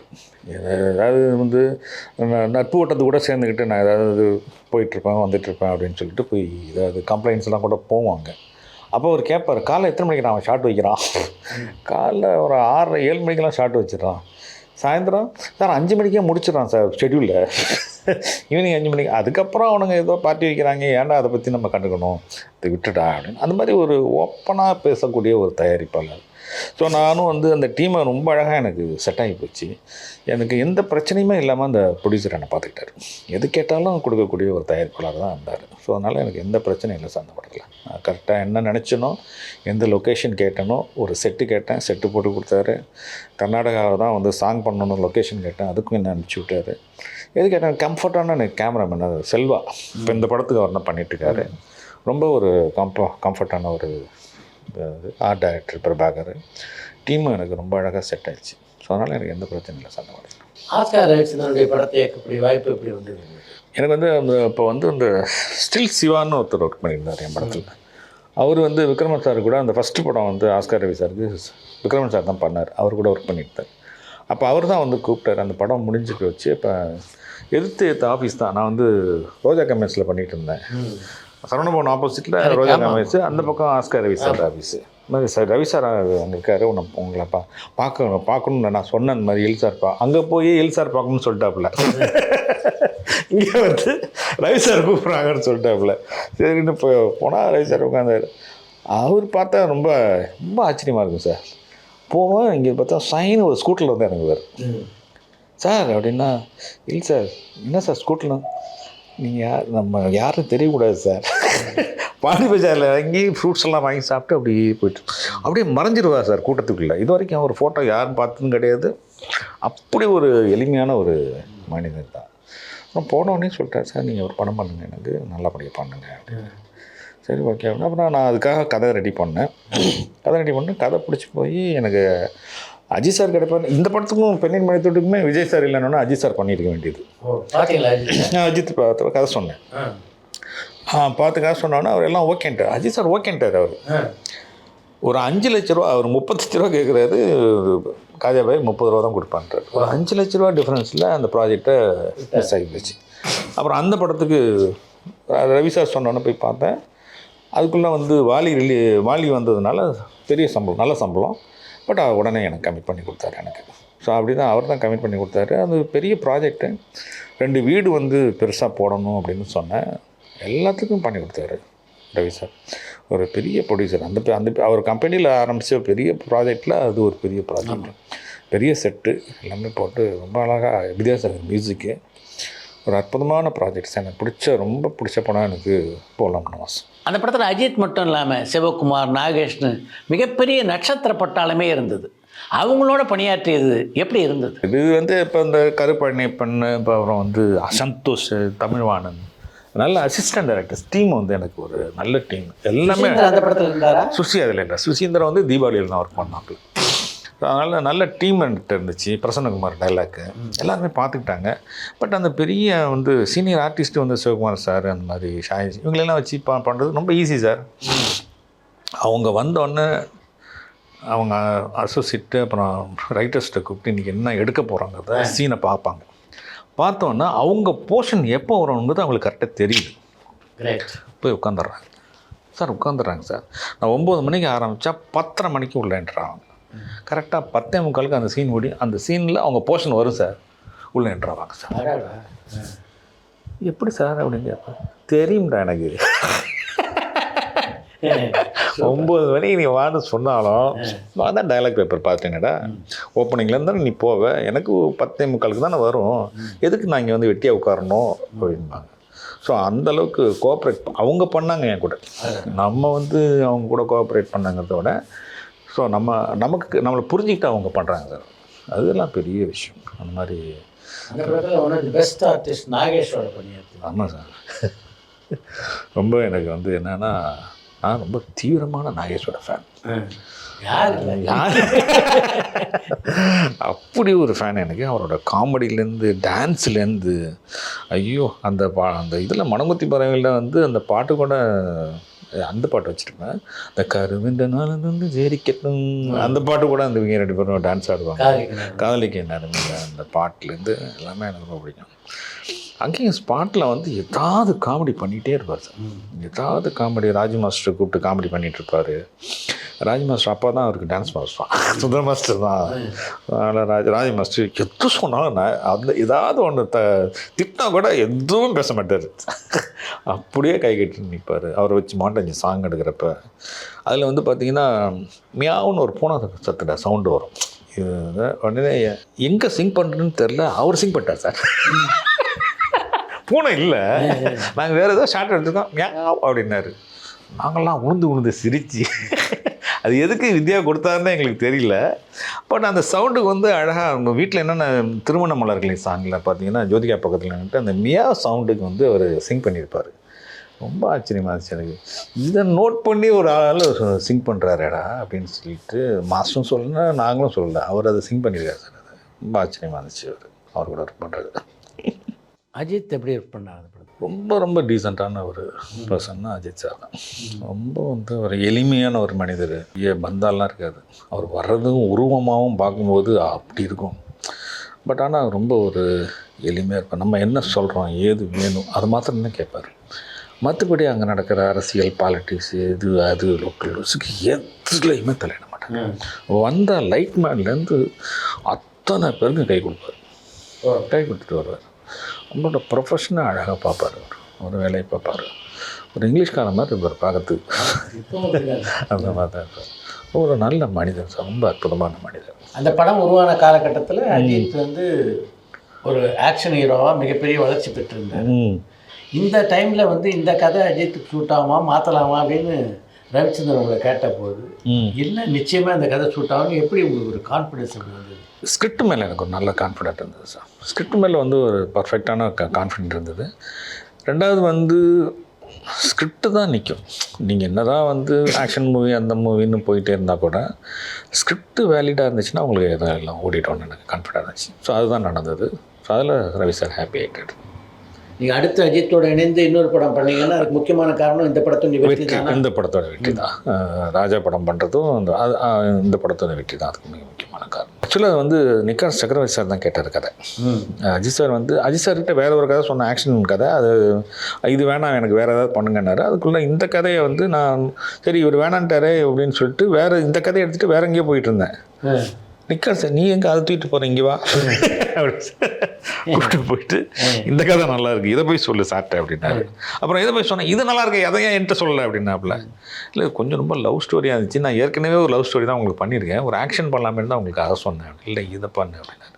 ஸோ இதுவும் ஒரு விருப்பப்பட்டு பண்ண தான் இந்த படமும் நல்லா வந்தது சார். சமீபத்தில் உங்களுடைய வெள்ளி விழாவில் பேசும்போது கூட ஜெயம் ரவி உங்களை அப்படி பாராட்டி பேசினார். அவரோட தீபாவளி படத்தில் பணியாற்றியது எப்படி இருந்தது? ரவியே சொல்லிட்டாப்புல என்னை பற்றி எல்லாமே. நான் வந்து எதிர்பார்க்கல. ரவிகிட்ட வந்து ஒரே ஒரு ஃபோன் அடிச்சு சொன்னேன், ரவி தெரியாதனமாக ஒரு ஃபங்க்ஷனை வச்சு மாட்டிக்கிட்டேன், எப்படியாவது மானத்தை காப்பாற்றுன்னு சொன்னேன், வந்துட்டாப்புல. ஸோ அந்த மாதிரி ஒரு அற்புதமான ஒரு மனிதர். எனக்கு ரவியை விட அவங்க அப்பா வந்து எடிட்டர் மோகன் சார் ரொம்ப ஃப்ரெண்ட்லி. அவர்கிட்ட அடிக்கடி உட்காந்து ஃபோனில் பேசுறது, அதை பண்ணுமா இதை பண்ணுமா இப்படி பண்ணுமா அப்படின்னு. இன்றைக்கி போய் உட்காந்தாலும் 2 மணி நேரம் அவ்வளோ படங்கள் கலெக்ஷன் அவர் வச்சுருக்கிறாரு. ஸோ அந்த வகையில் ரவி வந்து ரொம்ப நல்ல பையனாகவும் ரொம்ப அறிவு சார்ந்த மட்டும் ரொம்ப டெக்னிக்கலி குவாலிஃபைடாக இருப்பாப்புல ரவி. எல்லா விஷயமும் தெரியும், ஸ்கிரிப்ட் தெரியும், டெக்னிக்கலி எல்லாமே தெரியும் அவருக்கு. ஸோ டைரக்டர் யார் என்ன ஒரு சின்னதாக ஒரு மாற்றம் நடந்தால் கூட அவர் கண்டுபிடிச்சிருவாப்புல. ஏன் சார் நீங்கள் சொல்கிறீங்க, உங்களுக்கு யார் சொன்னது, நீங்கள் கதை சொல்லும்போது சொல்லலையே. இல்லை ரவி அவன் சொன்னாலாம் காதில் வாங்காதீங்க சார், நீங்கள் சொன்னதான் சார் கரெக்டாக இருந்துச்சு, மாற்றாதீங்க சார் அது அப்படின்னு நம்மளை உள்ளே கொண்டு வந்துடுவார் அவர். இப்போ யாரோ ஒருத்தன் வந்து சொல்கிறான்னா நம்மளே கன்ஃபியூஸ் ஆகிடுவோம். அதை நம்ம போய் மாற்றி சொன்னோம்னா எதுக்கு இதை மாற்றுறீங்க நீங்கள், இல்லை ரவி இது கொஞ்சம் இப்படி இருந்தால் நல்லாயிருக்குன்னு அவன் சொன்னான், அதெல்லாம் மாற்றாதீங்க, நீங்கள் சொன்னது கரெக்டாக இருந்துச்சு, இதை பண்ணுங்கள் சார் அப்படின்பாங்க. ஸோ அந்த மாதிரி வந்து கான்ஃபிடென்ட்டாகவும் நம்மளை ரொம்பவும் இவர்கிட்ட மெட்டீரியல் இருக்குன்னு தெரிஞ்சால் நம்மளை வந்து ரொம்ப கொண்டாட ஆரம்பிப்பார். அந்த அளவு ஸ்கிரிப்டில் ரொம்ப கவனம் செலுத்துவார் சார், ரொம்ப கவனம் செலுத்துவார், உச்சபட்சமாக செலுத்துவார். என்னென்ன எமோஷன் வேணும், ரொம்ப நல்ல வெரி குட் ஆர்டிஸ்ட். நான்லாம் 2-3 தடவை தனியாக போய் அழுதுட்டேன் இந்த ஆள் நடிக்கிறது பார்த்து. அவ்வளோ நல்லா பெர்ஃபார்ம் பண்ணுவார் சார் அவர், ரொம்ப நல்லா பண்ணுவார். நான் எனக்கு கண்ணில் தண்ணியே வந்துருச்சு, என்னடா இந்த ஆள் இப்படி பெர்ஃபார்ம் பண்ணுறாரு அப்படின்ட்டு. ரொம்ப நல்ல பெர்ஃபார்மர், வெரி குட் பெர்ஃபார்மர். அந்த படத்துடைய தயாரிப்பாளர் லிங்குசாமியும் நானும் நல்ல நண்பர்கள். ஸோ அப்போ அவர்கிட்ட சொல்லிக்கிட்டு இருந்தேன் லிங்குசாமிகிட்ட, பாலாஜி சக்திவேல் லிங்குசாமி எல்லாருமே இந்த யூனியன் மூலியமாக ரொம்ப நல்ல நண்பர். இந்த ஃபஸ்ட்டு படத்துலேருந்து மேரேஜுக்கெலாம் வந்திருக்கிறாரு. அவர் விக்ரமன்ட்ட ஒர்க் பண்ணார், நான் பார்த்திமா சார் ஒர்க் பண்ணியிருந்தேன். அப்போ சொல்லிகிட்டு இருக்கும்போது திடீர்னு சொன்னார், இல்லை இந்த படத்தை நானே பண்ணுறேனே அப்படின்னாரு. அப்போ ஒரு ப்ரொடியூசர் ஆகலை, பீமாவை ஏதோ ஒரு படத்தை பேசிகிட்டு இருக்காரு, விக்ரம்கிட்ட பேசிகிட்டு இருக்காரு. அப்படிங்கிறப்ப நானும் சரி பண்ணுறதா தான் பண்ணுங்க, இல்லைங்க எனக்கு ஒன்றும் பிரச்சனை இல்லை அப்படின்னு. அப்போ அவர் வந்து ஆர்யாவை தான் வந்து ஹீரோவாக சொன்னார். அப்புறம் ஆர்யாட்ட கதை சொன்னால் ஆர்யாவுக்கு வந்து கதை பிடிக்கல, எனக்கு செட் ஆகாது அப்படின்ட்டார். ஆனால் அவர் ஷாக்கு, நான் ஆர்யாவை பண்ணுவார்னு தான் நான் பண்ணுறேன்னு சொன்னேன், வேறு யார் சார் கொடுக்க போகிறா, அவர் ஆர்டிஸ்ட் இருந்தால் தானே நம்மளால் பண்ண முடியும் அப்படின்னாரு. சரி ஓகே அப்படின்னு நானும் பார்க்கலாம் இல்லைங்க பரவாயில்ல அப்படின்னு சொல்லிட்டு. அப்புறம் இங்கே போய் காசு சொன்னால் மோகன் சார் ஓகே பண்ணிட்டார். ஆக்சுவலாக வேறு ப்ரொடியூசர் தான் மோகன் சார் சொன்னார். அப்போ நான் சொன்னேன் இந்த மாதிரி லிங்குசாமி வந்து என்னை கூப்பிட்டு கதை கேட்டார், அவர் வந்து ஒரு ப்ராஜெக்ட் பண்ணுறதா இருந்தது, ஆர்யா பண்ண மாட்டேன்டாப்புல, நீங்கள் பண்ணுங்களேன். இல்லை ஐயோ நான் சொல்லிட்டேனே. இப்போ இவரும் வந்து சிடிவியா யாரோ ஒரு பெரிய கம்பெனி தான் மோகன் சார் சொல்கிறது தான் அப்படின்னாரு. நம்ம அதுக்குள்ளே போய் லிங்க் மறுநாள் பார்த்துட்டு இந்த மாதிரி நான் ஓகே பண்ணிட்டேன் இல்லைங்க, ஆனால் சார் வேறு கதை ப்ரொடியூசர் சொல்கிறாரு அப்படின்னா, ஐயோ ஓகே பண்ணிட்டியா, நான் வந்து அவரே வந்து மோகன் சார்கிட்ட உட்காந்து நானே பண்ணிடுறேன் சார் இந்த கதையை, எனக்கு ரொம்ப பிடிச்ச கதை சார் அப்படின்னு சொன்னோன்னே அவர் மோகன் சார் சொன்ன ஒரே ஒரு வார்த்தை, 2 டேரக்டர் வந்து உட்காந்துட்டு கேட்குறீங்க, உங்களுக்கு தான் நான் ஃபர்ஸ்ட் ப்ரிஃபரன்ஸ் கொடுக்கணும். அந்த டெக்னீஷியனுக்கு மோகன் சார் ரொம்ப மரியாதை கொடுத்தாரு. 2 பேரும் சின்ன பசங்க வந்து கேட்குறீங்க, நம்பி கொடுக்குறேன், கரெக்டாக பண்ணுங்க, சொதப்பிடாதீங்க அப்படின்னாரு. ஸோ அது மாதிரி லிங்குசாமியும் ரொம்ப நல்லா பண்ணார். அந்த படத்தை என்னென்ன தேவையோ அதெல்லாம் பார்த்து பண்ணி நல்லா பண்ணார். அவருக்கும் அந்த படம் ஒரு பெரிய வெற்றி படமாக அமைஞ்சது. வித்யாசாகர், யுவன் சங்கர் ராஜா, டி இமான்னு பல இசையமைப்பாளர்கள் உங்களோட இணைந்து பணியாற்றியிருக்காங்க. அவங்களோட பணியாற்றிய அனுபவத்தை சொல்லுங்கள். அது எனக்கு வந்து மியூசிக் ரொம்ப பிடிக்கும் சார். ரொம்பவும் படங்கள்ல எல்லாத்துலயும் பாட்டு பிரமாதம். ஆமாம். நான் ஒரு மியூசிக் இதில் ரெக்கார்டிங் இதில் கூட ஒர்க் பண்ணிகிட்டு இருந்தேன். ஆரம்பத்துலேருந்தே எனக்கு இந்த ஹிந்தி சாங்ஸ் எல்லாம் ரொம்ப நல்லா நிறைய கேட்டுட்ருப்பேன். அப்புறம் பழைய பாடல்கள் என்னோடய ஃப்ரெண்டு இந்த சினிமாவுக்கு கொண்டு வந்தான்னு சொன்னால அற்புதராஜ், அவன் நல்லா பாடுவான். அப்போ சின்ன வயசில் அந்த பாலூட்டி வளர்த்த கிளி 4ஆம் கிளாஸ் படிக்கிறப்ப பாடுவான். எனக்கு அவன் பெரிய ஒரு சிங்கர் மாதிரி எனக்கு தெரியும் அந்த பீரியடில். ஸோ அந்த மாதிரி நிறைய வீட்டில் பாடல்கள்லாம் கேட்டு வந்ததுனால நிறைய பாடல்கள் கேட்டு நிறைய ரெக்கார்டிங்கில் போய் உட்காந்து இதில் எல்லாம் கேட்டுட்ருப்பேன். அப்படி தான் எஸ்.ஏ. ராஜ்குமார்ட்டேருந்து எனக்கு ஆரம்பிச்சிது. அவரும் வந்து அருமையான ஒரு மியூசிக் டைரக்டர், லிரிக் ரைட்டரு, நல்ல ஸ்டோரி ரைட்டர். ஸோ அதனால் அவர் கூட உட்காந்து கம்போசிங்கில் உட்காரும்போது நான் எப்போதுமே ஒரு லிரிக் ரைட்டரை கூட்டிகிட்டு போயிடுவேன். எனக்கு கம்போசிங்கில் வந்து டியூனாக வந்து அது ஓகேயா இல்லையாங்கிறது எனக்கு கொஞ்சம் கன்ஃபியூஸாக இருக்கும். அதில் அந்த டியூனுக்குள்ளே ஒரு லிரிக்ஸ் வந்து விழும்போது அந்த கன்ஃபார்மாக இது ஹிட் இல்லைங்கிறத சொல்லிட்டு முடியும். அது இல்லைன்னா தத்தகாரத்தில் பாடும்போது உங்களுக்கு அந்த டியூன் வந்து கன்ஃபியூஷன்லேயே இருக்கும். இப்போ அதில் நம்ம கான்ஃபிடெண்ட்டாக நான் ஓகே சொல்கிறது வித்யாசாகர் சார்கிட்ட ஒண்டி தான். ஏன்னா அப்படி நமக்கு வந்து அதுக்குள்ளே என்ன லிரிக் வரும்போது டம்மி லிரிக்கும் அவர் சேர்ந்து சொல்லிவிடுவார். அவர் இப்படி வரும், இப்படி வரும் அப்படிங்கிறப்ப அது வந்து சரி. அவர் வேறு ஒரு மேஜிக் பண்ணுறாரு வித்யா மாத்திரம். ஸோ அதனால் அவர்கிட்ட மாத்திரம் ஓகே சொல்லி அப்புறம் லிரிக்ஸ் வந்த பிறகும் போய் உட்காந்து எனக்கு பாடி காட்டுங்கன்றேன். அப்புறம் அதை பாடி காமிச்சா அது ஹை லெவலில் அது தூக்கம். எனக்கு அந்த ஒரு பேட்டர்ன் தான் எனக்கு ரொம்ப பிடிக்கும். அந்த இதுதான் ஃபாலோ பண்ணேன். ராஜ்குமார் சார்ட்டையும் வித்யாசாகர் சார்ட்டையும் இமானுக்கிட்டையும் யுவன் சங்கர் ராஜா அவங்கக்கிட்டையும். இமானும் அந்த மாதிரி தான். இமானுக்கிட்ட வந்து டியூன் ரெடி ஆகிடுச்சு அப்படின்னா 15 நாள் கிட்டக்கே போக மாட்டேன் நான். இந்த சிச்சுவேஷன் சாங் எனக்கு வேணும் இமான், இதுக்கு வந்து ரெஃபரன்ஸு இந்த படத்தில் இருக்குது இப்படி பண்ணலான்னு அவர் உயிரை வாங்கிட்டே இருப்பேன் டெய்லி. அதிலே அவர் செட் ஆகி ஒரு 15-16 நாள் கழிச்சு எனக்கு கூப்பிடுவார். கன்ஃபார்மாக போனேன்னா அந்த டியூன் எனக்கு ஓகே பண்ணிவிடுவாப்புல, 100% ஓகே பண்ணிவிடுவாப்புல. அதுக்கு யுகபாரதி ரொம்ப முக்கியமான காரணம். அவர் அங்கேயே உட்காந்து ஸ்பாட்லேயே அவர் டியூனை ஓகே பண்ண மாதிரி நிமிஷமே ஒரு 1.5 hours 2 hours அங்கே உட்காந்துருப்போம் நாங்கள் எல்லாருமே. லிரிக் எழுதி கொடுத்துருவார். லிரிக்கோட பாடி காமிச்சோன்னா ஓகேன்னொன்னே எனக்கு அது 100% எனக்கு ஓகே ஆகிடும். Yuvan Shankar Raja entirely different. இவங்க டீம்லேருந்து எல்லாருமே டீம். அவரும் ஒரு டீம்னு வந்து கீபோர்டில் ரொம்ப மெலோடியாக ஒன்று வாசிப்பார். ரொம்ப மெலோடியாக இருக்கும். இப்போ அந்த கண்ணனர் வேலை அப்படிங்கிற சாங் வந்து ரிதம்லாம் பார்த்தீங்கன்னா அப்படி பட்டையை கலப்போம். ஆனால் அவர் கீபோர்டில் வாசிக்கும் போது அவ்வளோதான் இருக்கும் உங்களுக்கு. ஸோ இந்த நான் சொல்லுவேன், ஏன் சார் வந்து டுவர்ட்ஸ் கிளைமாக்ஸ்கிட்ட போகிறது கேலப்பாக அந்த பொண்ணு டான்ஸ் ஆடுவா அவளோட ஃபங்க்ஷனில், கேலப்பாக இருக்கும். அது அப்புறம் பார்க்கலாம், டியூனாக ஓகேயா அப்படி போவார். அது பின்னாடி வரும் ஓகே டியூன் எனக்கு ஓகே, அந்த கேலப் நம்ம கொண்டு வந்துடலாம். எல்லாருக்குமே வந்து பயமாக தான் இருக்கும். என்னடா இது இது எப்படா வச்சு நம்ம வந்து இது கேலப் பண்ணுறாரு. ஆனால் சார் அதுக்கப்புறம் அந்த வாய்ஸ் எடுத்துடுவார். வாய்ஸ் எடுத்துகிட்டு மியூசிக்கை வந்து சாங் ரெக்கார்டிங்கில் போட்டு பண்ணுவார் பாருங்கள். நம்மளாலேயே நம்ப முடியாது அந்த டியூனை தான் இப்படி வருதா அப்படிங்கிறது. என்டையர்லி அப்படி சேஞ்ச் ஆகும். ஸோ அந்த மாற்றம் வந்து எனக்கு அவர்கிட்ட ரொம்ப ஆச்சரியமாக இருக்கும். எனக்கு எல்லாம் திறமை இல்லாமல் இங்கே வந்து நல்ல மிஸ்டேட்டன்லாம் பேர் எடுக்கவே முடியாது சார். அந்த பாட்டு வந்து கம்போசிங்லேருந்து அது அவுட்புட் வரும்போது அது பெரிய ப்ளஸ்ஸாக வரணும். இப்போ நம்மளே ஒரு கதை சீன் வந்து எழுதியிருப்போம். சீனாக இருக்கும்போது ஒன்றா இருக்கும், அதை விஷுவல் பண்ணும்போது ஒன்றா இருக்கும், அதை எடிட் பண்ணி பார்ப்போம். எடிட் எல்லாம் பண்ணிவிட்டு அதுக்கப்புறம் டப்பிங் முடித்து ரீரெக்கார்டிங் பண்ண பிறகு அந்த சீன் அப்படி மேலே போயிட்டே இருக்கும் சார். அந்த மாதிரியே அதே இதுதான் வந்து அங்கேயும் நடக்குது. ஒரு டியூன்லேருந்து ஆரம்பித்து சிச்சுவேஷன்லேருந்து ஆரம்பித்து அப்படி வந்து கம்போஸ் பண்ணி கடைசியாக ஃபைனலாக அவுட்புட் வரும்போது அது சூப்பராக இருந்தால் தான் அது நல்லா இருக்குது. அது அந்த வகையில் தான் அந்த சாங் ஹிட் ஆகுது. அது ஒரு சீன் எப்படி ஹிட் ஆகுதோ அந்த மாதிரி அந்த சாங் ஹிட் ஆகுது. நடுவில் ஒரு சின்ன இடைவெளி ஏற்பட்ட பொழுது உங்களுடைய கதாநாயகர்களான அஜித், விஜய் இவங்க எல்லாரையும் சந்திச்சிங்களா? இல்லை, அதுதான் இப்போ வந்து ஒரு பெரிய ஒரு மாற்றம் வந்துடுச்சு சார். அது பெரிய மாற்றம்னா இப்போ நடக்குது. இப்போ அந்த மாற்றம் தான் இருந்துகிட்டு இருக்கு. 2003-4 முன்னாடி வரைக்குமே வந்து 10-15 டைரக்டர்ஸ் தான் இருந்தோம். உங்களுக்கு தெரியாதுல்ல, ஒரு 6-7 ப்ரொடியூசரு, ஒரு 10-15 டைரக்டர்ஸ் தான் இருந்தோம். நிறைய தயாரிப்பாளர்கள் புது தயாரிப்பாளர்கள்னு வந்து குமிய ஆரம்பிச்சிட்டாங்க. அப்போ அப்படி குமிய ஆரம்பிக்கும்போது இருந்த 6-7 ஹீரோவுக்கும் ஒரு 4 படங்கள் கமிட் பண்ணிட்டாங்க. அப்போ கிட்டக்கு போகும்போது ரவியே வந்து 3 படம் கம்மி பண்ணி வச்சுருந்தாங்க. ஸோ அப்போ 3 படங்கள் இருக்கிறது கண்டுக்கு நேரம் தெரியுது. கிட்டத்தட்ட 3.5 வருஷத்துக்கு நம்ம ரவிக்கிட்ட போய் காசு சொல்ல முடியாது. அப்படி ஒரு சுச்சுவேஷனில் என்ன பண்ணுறது அப்படிங்கிறப்ப இந்த டிஜிட்டல் யுகம் வரும்போது இன்னொரு விஷயம் நல்லது நடந்தது. நல்ல படங்கள், சின்ன பட்ஜெட் படங்கள் ஓட ஆரம்பிச்சிச்சு. செல்வராகவன் மாதிரி புது டைரக்டர்கள் சின்ன பட்ஜெட்டில் தனுஷ் மாதிரி ஒரு ஹீரோ வச்சு பண்ணும்போது அந்த படம் ஓடும்போது அவர் வந்து ஒரு ட்ரெண்ட் செட்டர்னு சொல்லலாம், செல்வராகவன் மாதிரி டேரக்டர்ஸ். ஸோ அந்த மாதிரி நிறைய கௌதம் மேனன் அந்த மாதிரி இவங்க சின்ன சின்ன பட்ஜெட்டில் படங்களை நல்லா பெரிய லெவலில் அவங்க பண்ணும்போது அதுங்களுக்கு ஒரு மார்க்கெட் வருது. ஸோ அப்போ மார்க்கெட் வரும்போது நமக்கு அந்த கான்ஃபிடென்ட் வருது. ஓகே, பெரிய ஹீரோ இல்லாமல் கூட நல்ல படங்கள் இருந்தால் படம் ஓடும் அப்படிங்கிற மாதிரி வருது. இப்போ அதுக்கு ஒரு சின்ன தயாரிப்பாளர் தான் தேவைப்பட்டுச்சு எனக்கு. அப்போ தான் என்னோடய ஒரு ₹1 ₹2 என்னோடய ஃப்ரெண்ட்ஸ் எல்லாம் வர பண்ணலாம் அப்படின்னு சொல்லி வரும்போது அதுக்கான ஸ்கிரிப்ட் பண்ணி அதில் வந்தது தான் மனங்குத்தி பறவை.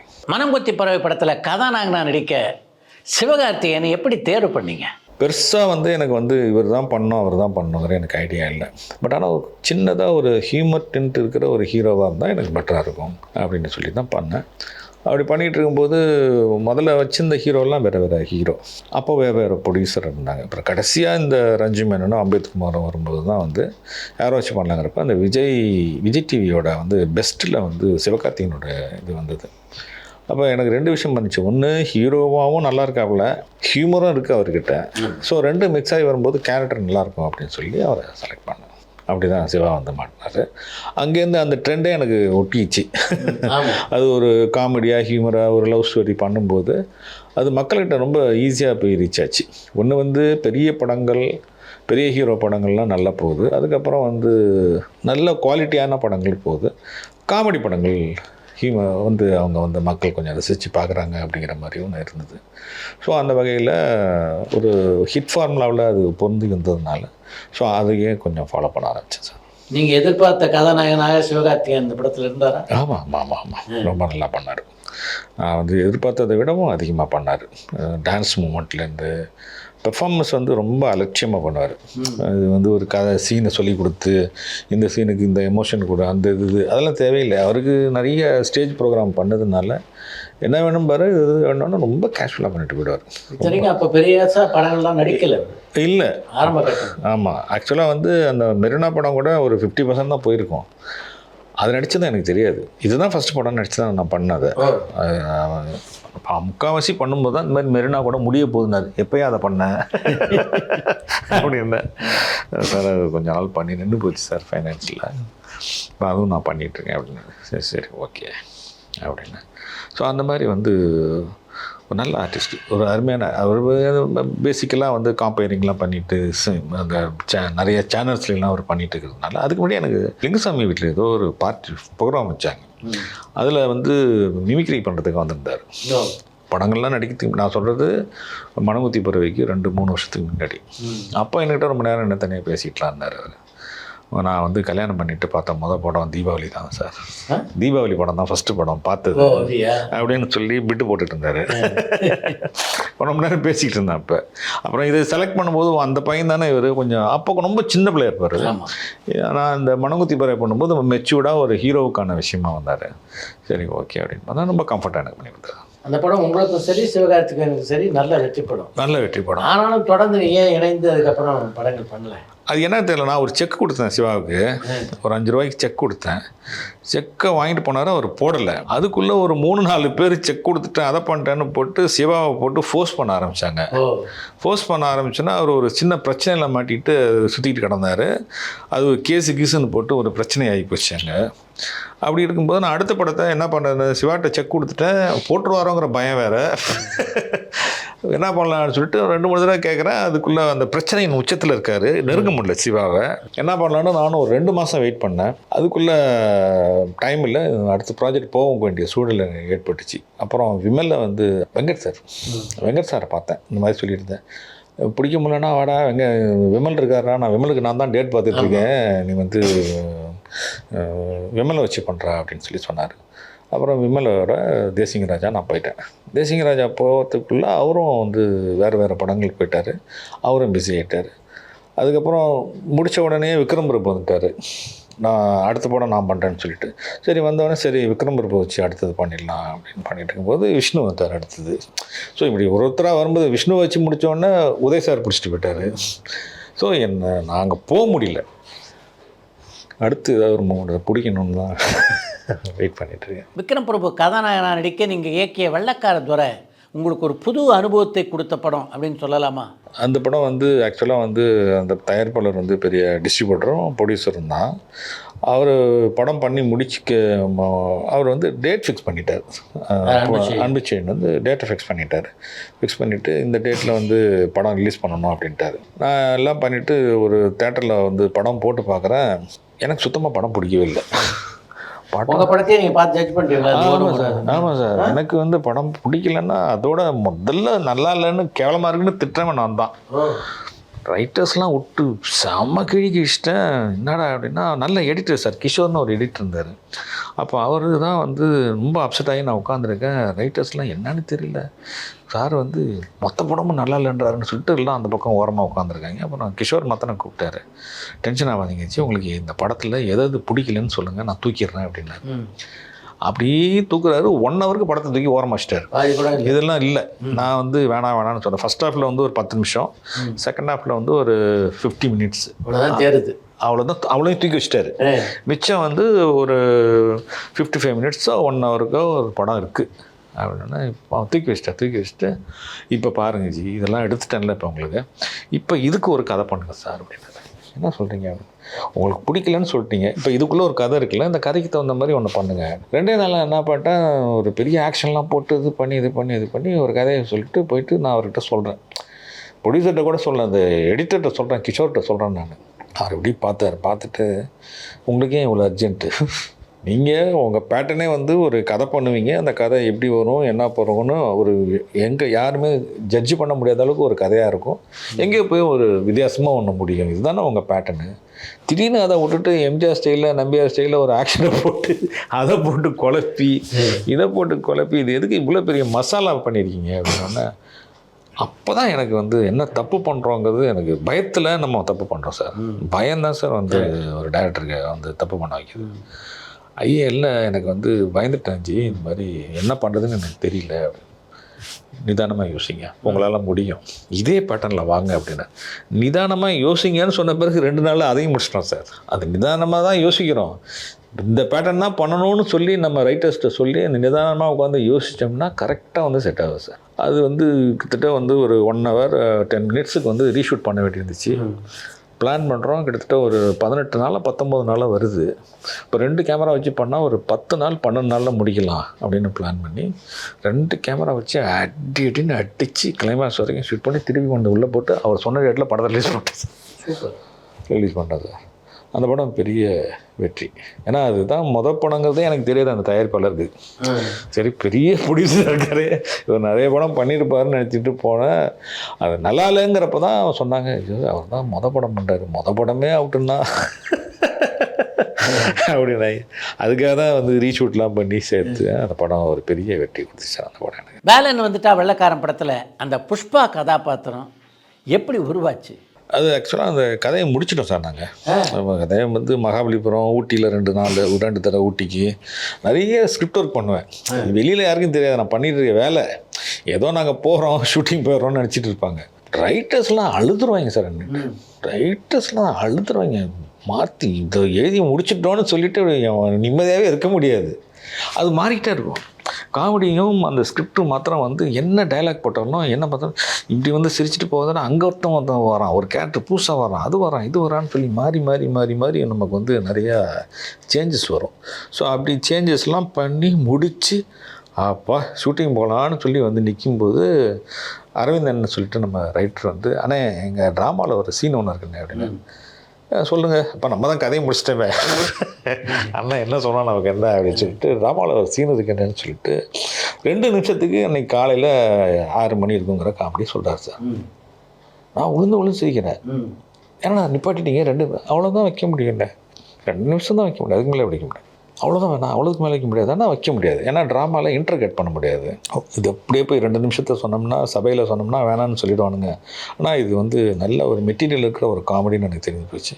ட்ரை பண்ணி பார்த்துருவோம் சொல்லி 1 வீக் நான் யார்ட்டையும் சொல்லலை. அண்ணாட்ட வந்து சொல்லிடாதீங்க, என்ன இதை நான் அதை வச்சுக்க போகிறேன், திரும்பவும் ட்ராமா போடாதீங்க, இந்த ட்ராமாவை வேறு ஏதாவது ட்ராமா போட்டுங்க அப்படின்னு சொல்லிவிட்டு 1 வாரம் உட்காந்து யோசித்து அந்த பாம்பு போடுற மேட்டர்லாம் கூட அதில் ஆடிஷனில் ஆட் பண்ணி ஒரு 3 நிமிஷம் 4 நிமிஷத்துக்கு அதை ரெடி பண்ணிவிட்டு அதுக்கப்புறம் வந்து நான் வந்து சபையில் சொன்னேன். நான் அந்த 500 கோடி மேட்டர்லாம் கொஞ்சம் லிங்க் பிடிச்சி இந்த கதை இங்கே கொண்டு வந்து சேர்க்கலாம், ஒரு ப்ரீ கிளைமேக்ஸில் இந்த இதை வைக்கலாம், எந்த பிளேஸ்மெண்ட் வைக்கலாம்னு அப்ராக்சிமேட்டாக சொல்லி அதில் அப்படி லீடு கொடுக்கலாம். அதை உடனே பிடிச்சிக்குவாங்க அவங்களுக்கு. ஆனால் ஓரளவுக்கு லீடு இருக்கணும் அவங்களுக்கு. அந்த லீடு மாத்திரம் இல்லாமல் சொன்னோம்னா, டம்மியாக சொன்னோம்னா எல்லாம் அலுப்பட்டுட்டு வேணாம்பாங்க. இந்த லீடு காமெடி எல்லாத்தையும் சொல்லி அவங்களுக்கு வாழைப்பழத்தை ஊற்றி கொடுக்குற மாதிரி சொல்லிட்டோம்னா பார்க்கலாம் அப்படின்னா ஓகே ஆகிடும். அது அந்த மாதிரி சொன்னோன்னா அவங்க நல்லா தானே பார்க்கலாம் அப்படின்னாங்க. சரி ஓகே ஆகிடுச்சு இது அப்படின்னா அது ஓகே பண்ணி அது கடைசி வரைக்கும் எழுதவே இல்லை அவங்க கஷ்டம். அப்புறம் நான் சொல்லி இன்டர்கேட்டு தான் இதில் ரொம்ப முக்கியம். இந்த பக்கம் 6 மணி காமெடி போயிட்டுருக்கப்போ அந்த பக்கம் ஹீரோ போலீஸ் இதை தேடி அலைஞ்சிட்ருக்கான், ஒரு பக்கம் இவனை தேடி அலைஞ்சிட்ருக்காங்க. 4 கட்டு சுற்றி வருது. ஸோ ஒரு கட்டும் எந்த இடத்துக்கிட்ட வரணுங்கிறது ரொம்ப முக்கியம். இது அலட்சியமாக போய் ஷூட் பண்ண முடியாது. எந்த ஸ்பாட்டில் எந்த இன்டர்கட் வரணுங்கிறது ரொம்ப முக்கியம் அப்படின்னு உட்கார வச்சு திரும்பவும் வந்து நாளான்னைக்கு ஷூட்டிங்கு இன்றைக்கி ரூம் போட்டு உட்காந்துருக்கோம் சார். அந்த ஒரு சீனுக்காக ரூம் போட்டு உட்காந்து திரும்பவும் அந்த சீனை ஃபுல்லாக எழுதி இன்டர்கட்லாம் எங்கெங்கே வரணுங்கிறத நோட் பண்ணி கொடுத்து அப்படி பர்ஃபெக்டாக போய் ஷூட் பண்ணி 2 நாள் சார் இது ஷூட் பண்ணோம். 2 நாள் ஷூட் பண்ணோம். பட் ஆனால் ரொம்ப நல்லா இருந்துச்சு. 17 நிமிஷமாக இருந்துச்சு. இந்த அளவு வரவேற்பு பெறாதுன்னு நினச்சிங்களா? நல்லா இருக்கும்னு நினச்சேன். இவ்வளோ கிராண்டாக இவ்வளோ பெருசாக வந்து வரவேற்பு போகிறோங்கிறது நான் எதிர்பார்க்கல. நல்லா வருங்கிறத நினச்சேன் நான். நீங்கள் ஸ்கிரிப்ட் பண்ண உடனே உங்களுடைய உதவியாளர் எல்லாத்தையும் சொல்லி உங்களுடைய கருத்துக்களை எல்லாம் கேட்பீங்களா? ஆமாம் சார். இப்போ என்னென்னா இப்போ ஸ்கிரிப்ட் பண்ணும்போதே எல்லாருக்குமே தெரிஞ்சு போய்டும். இப்போ ஸ்கிரிப்ட் வந்து இது சிங்கிள் மேன் ஸ்கிரிப்ட் இப்போ நான் பண்ணுறதில்ல. காமெடி ஸ்கிரிப்ட்டுங்கிறது வந்து 5 பேர் இருக்காங்கன்னா 5 பேருக்குமே இப்போ இன்றைக்கி ஒரு 4 சீன் பண்ணுறோம்னா 4 சீன் 4 பேருக்கு நல்லா இருக்குன்னா தான் அது ஓகே ஆகும். ஸோ அதனால் அவங்களுக்கு கதை சொல்லணுங்கிற அவசியம் இல்லை. அவங்க 4 பேருக்கே அந்த 4 சீன் தெரியும். அப்போ பிகினிங்லேருந்து நம்ம திரும்ப போவோம் ஒரு தடையும் அந்த ஸ்கிரிப்ட் மாறிக்கிட்டே இருக்கும். ஸோ அதனால் அவங்களுக்கு எல்லாருக்குமே அந்த கதை தெரியும். கதையாக நம்ம போய் சொல்கிறது வந்து ப்ரொடியூசரோ ஹீரோவுக்கோ சொல்லும்போது தான் நம்ம சொல்ல வேண்டியிருக்கோம். ஸோ அப்படி சொல்லும்போது நம்ம போய் சொல்லலாம். இன்றைக்கி எழுதுனா நகைச்சுவை வந்து ஒரு மிகப்பெரிய அடையாளம் ஆயிடுச்சு. உங்களுக்கு எந்தெந்த நகைச்சுவை எழுத்தாளர்லாம் ரொம்ப பிடிக்கும்? எனக்கு பாக்யராஜ் சார் ரொம்ப பிடிக்கும். பாலச்சந்தர் சார், ஸ்ரீதர் சாரோட நாகேஷ் சார் வச்சு நிறையா பண்ணுங்க. பாலச்சந்தர் சார் பட் ஆரம்ப காலங்களில் நிறையா காமெடி பண்ண ஆர்டிஸ்ட்டு கமல் சார் ரொம்ப பிடிக்கும். அது ஒரு மாதிரி ஒரு காமெடி பண்ணுறது ரொம்ப நுட்பமான ஒரு காமெடி. அது வந்து ஈஸி கிடையாது. காமெடி வந்து உண்மையிலே சொல்கிறேன் சார். நீங்கள் வந்து கமல் சார் நடித்த வேறு எந்த படம் வேணாலும் நீங்கள் கம்பேர் பண்ணுறதை விட அவர் நடித்த காமெடி படங்கள் தான் வந்து அற்புதமான படங்கள். அது மைக்கேல் மதன காமராஜன் ஒரு படம் வந்து சான்ஸே சரி அது சாரை தவிர வேறு யாராவது பண்ண அதெல்லாம் நினச்சி கூட பார்க்க முடியாது. அதுக்கு ஒரு தனித்திறமை வேணும் சார். இந்த ஜானர்லேருந்து முழுசாக மாறுபட்டது நீங்கள் உதயநிதியோட பண்ண படம். ஆமாம். எப்படி இருந்தது அவரோட பணியாற்றியது? அவர் நல்ல ஹியூமர் சென்ஸ் சார். அவர் பயங்கரமான ஹியூமர் சென்ஸ். என்னையே வருவார் ஸ்பாட்டில் அவர் அடிக்கிற காமெடியை நான் சிரிச்சிட்டு இருப்பேன். அவர் வந்து யோகி பாபுக்கு ரொம்ப பெரிய ஃபேனு. யோகி பாபு ஆக்சுவலாக வந்து யோகி பாபு அதுக்கு முன்னாடியே 2-3 படம் பண்ணிட்டார். ஆக்சுவலாக எனக்கு யோகி பாபு வந்து பண்ண படங்களை நான் அந்த பீரியடில் நான் பார்க்கல. ஃபஸ்ட்டு டே ஷூட்டிங்கில் அவர் எங்கேயும் ஓரமாக நிற்க வச்சு அந்த பக்கம் நில்லுங்க இந்த பக்கம் நில்லுங்கன்னு தான் சொல்லிகிட்டு இருக்கேன் நான். எனக்கு இவர் பண்ணுற காமெடி என்ன ஸ்டைலுன்னு தெரியல. ஆள் வேலை கரண்டு முட்டாக இருக்கிறாரு. என்னடா இப்படி சுட்டு நிற்கிறார். சூரியக்கு அவருக்கு ஏதோ சீனை பற்றி இவருக்கு நான் டைலாக்கே கொடுக்கல. இந்த பக்கம் சூரிய ஏதோ பேசியிருக்காரு. டப்புன்னு ஒரு கவுண்டர் வருது. என்னடா சூரிய ஷாக் ஆகி பார்க்குறான். டமால் வருது. எல்லாம் உழுந்து சிரிக்கிறானோ. எங்கேருந்து அந்த கவுண்டர் வருதுன்னு பார்த்தா யோகி பாபு. என்ன சொன்னேன், ஏன் சார் இது வந்து அந்த படத்தில் ரொம்ப நல்லா பண்ணியிருந்தார் சார் அப்படின்னோடனே அப்படின்னு சொல்லிட்டு அப்புறம் பிடிச்சேன் பாபு. அந்த சீன்லேருந்து பிடிச்சி திரும்ப உதய் சார் கூட மறுநாள் ஒரு காம்பினேஷனில் ஒரு சீக்வன்ஸ் லவ் போர்ஷனில் இந்த பொண்ணு இந்த வெயிட்டை தூக்கி அடிச்சு விடுவான் மூஞ்சில். அந்த சீனை போட்டு 2 பேரும் காம்பினேஷனில் பண்ண கிட்டத்தட்ட வந்து 1 ஹவரில் முடிக்க வேண்டியது 2 மணி நேரம். ஒரே ஒரு ரீசன் யோகி பாபு டைலாக்கு இவர் உழுந்து சிரிக்கிறார். இவரால் கவுண்டர் கொடுக்க முடியல, சிரிப்பு வந்தது இவருக்கு. ஆமாம், சிரிச்சுக்கிட்டே இருக்காரு. என்ன சார் இந்த பையன் இப்படி பண்ணுறாரு அப்படின்னு சொல்லி உளுந்து சிரிச்சுக்கிட்டே இருந்தார். எனக்கு அப்போவே தெரிஞ்சு போச்சு அந்த பையன் அந்த காமெடி நல்லா ஒர்க் அவுட் ஆகும், பாபு நல்லா வருவார் அப்படிங்கிறது. ஸோ அந்த மாதிரி ரொம்ப ஜாலியாக உட்காந்து நம்ம கூட பாபு கூட சூரி கூட உட்காந்து எல்லாமே பேசி சூரிய அவருக்கும் நல்ல ஒரு இது இருக்கும், க்ளோஸ் ஃப்ரெண்ட்ஸாக இருப்பாங்க. ஸோ அவரு கூட உட்காந்து நைட்டில் சீன் பேசுகிறது, காமெடினா அவருக்கு அவ்வளோ பிடிக்கும் உதய் சார். அந்த வகையில் ரொம்ப கம்ஃபர்ட்டாக எனக்கு பண்ணி கொடுத்தாரு. எனக்கு தீபாவளியிலே ஒரு சின்ன கேரக்டர் பண்ணியிருப்பார் சூரி. அதில் பார்த்தேன் வந்து எனக்கு ரொம்ப பிடிச்சி போச்சு. தீபாவளியில் வந்து சுசீந்திரனுக்கும் சூரிக்கும் நல்ல சிங்க்கு. பரோட்டான்னு காமெடி. ஆமாம், அது அதில் தான் தீபாவளியில் பெருசாக பேர் வந்து அது தீபாவளியில் நான் வச்சது தான் அது. அது எடுக்க முடியல என்னால். தீபாவளியில் அவன் சூரிக்கு தான் வச்சுருந்தேன் நான், அதை எடுக்க முடியல. அதுக்கப்புறம் வந்து இவன் சுசீந்திரன் படம் பண்ணும்போது, சார் அந்த காமெடியை நான் எடுத்துக்குவா, நான் வைக்கவா அப்படின்னு. கெடுக்காம விடா அப்படின்னேன். நல்லா போய் நல்லா பண்ணியிருந்தாப்புல, நல்லா பண்ணியிருந்தாப்புல. அந்த இதுலேயே 2 பேரும் பயங்கர சிங்க்கு. அதில் போய் பண்ணாப்புல. அப்புறம் வெள்ளக்கார இது மணங்குத்தி பறவை பண்ணும்போது சூரி கொஞ்சம் சம்பளம் ஜாஸ்தி வாங்கிட்டு இருந்தாப்புல, 2 ரூபாயா என்னமோ வாங்கிட்டு இருந்தாப்புல. எனக்கு அவ்வளோ கொடுக்கறதுக்கு இது இல்லை. சரி எத்தனை நாளுக்கு 4 ரூபாயா, 4 நாளைக்கே 5 நாளைக்கே 2 ரூபா ஏதோ பேசி வேறு கேரக்டருக்கு தான் ஃபிக்ஸ் பண்ணியிருந்தேன் சூரியை. இது வந்து த்ரோ அவுட்டாக போகிறதுனால இது 10-18 நாள் வரும், படம் பூரா நம்ம கூட இருக்கிற மாதிரி இருக்கும். எப்படியும் 5 ரூபா 6 ரூபா கேட்பாப்புல, இது வேணாம் நமக்கு வேறு கேரக்டர் போட்டுக்கலான்னு சொல்லிட்டு வேறு ஒரு காமெடியை ஃபிக்ஸ் பண்ணிவிட்டு இதில் கொண்டு போனோம். இந்த சீனில் அந்த ஆள் வரலங்கிறதுக்காக இந்த டீ கடையில் அந்த பொண்ணு வீட்டை தேடி அலைவாங்க. அப்போ போய் டீ கடைக்காரன்ட்ட போய் அந்த கேட்குறது. இவரும் இவர் சிவகார்த்திகேயன் 2 பேரும் சேர்ந்து பண்ணுற ஒரு சீக்வன்ஸை சொல்கிறேன். சொன்னால் அங்கே உட்காந்துக்கிட்டு 2 பேரும் குழப்புன்னு குழப்பி அந்த சீக்வன்ஸை வேறு மாதிரி மாற்றுறாங்க. என்னகிட்டே எனக்கே தலை சுற்றி போய் நீங்கள் பேசி முடிங்க பான்ட்டு நான் ஓரமாக போயிட்டேன். நான் எதிர்பார்த்ததோட அந்த சீன் வேறு மாதிரி வந்துச்சு. நான் கன்சீவ் பண்ணியிருக்கிறத வந்து இவங்க 2 பேரும் பேசி அதை மாற்றி வேறு மாதிரி பண்ணிட்டாங்க. வேறு மாதிரி பண்ணோன்னே எனக்கு என்னடா அது, நான் ஒரு சாதாரண சீனை இப்படி நல்ல சீனை மாற்றுறாங்களே அப்படின்னோடனே சூரியை மாற்றி தனியாக கூட்டிகிட்டு போய், எப்போ உனக்கு பேச சம்பளம் தான், ஆனால் இன்னொரு 10 நாள் எக்ஸ்டெண்ட் ஆகுது, பரவாயில்லையா, உனக்கு சீன் நல்லா வரணும்னா அண்ணா எது சொன்னாலும் ஓகேண்ணா நான் பண்ணுறேண்ணே, எனக்கு இந்த சீன் எனக்கு பிடிச்சிருக்குண்ணே, இந்த ட்ரெண்டு பிடிச்சிருக்குண்ணே அப்படின்னு சொல்லி அவனை ஒத்துக்கிட்டு வந்துட்டான். ஸோ அதுக்கப்புறம் வந்து அந்த கேரக்டருக்குள்ளே உள்ளே போட்டு வந்தது தான் மனவந்தி படம். த்ரூ அவுட்டாக வந்தாப்புல ஒரு அருமையான ஆர்டிஸ்ட்டு சூரி. அதுக்கப்புறம் எல்லா படத்துலையுமே எனக்கு நல்லா படம் கொடுத்துருப்பாப்புல.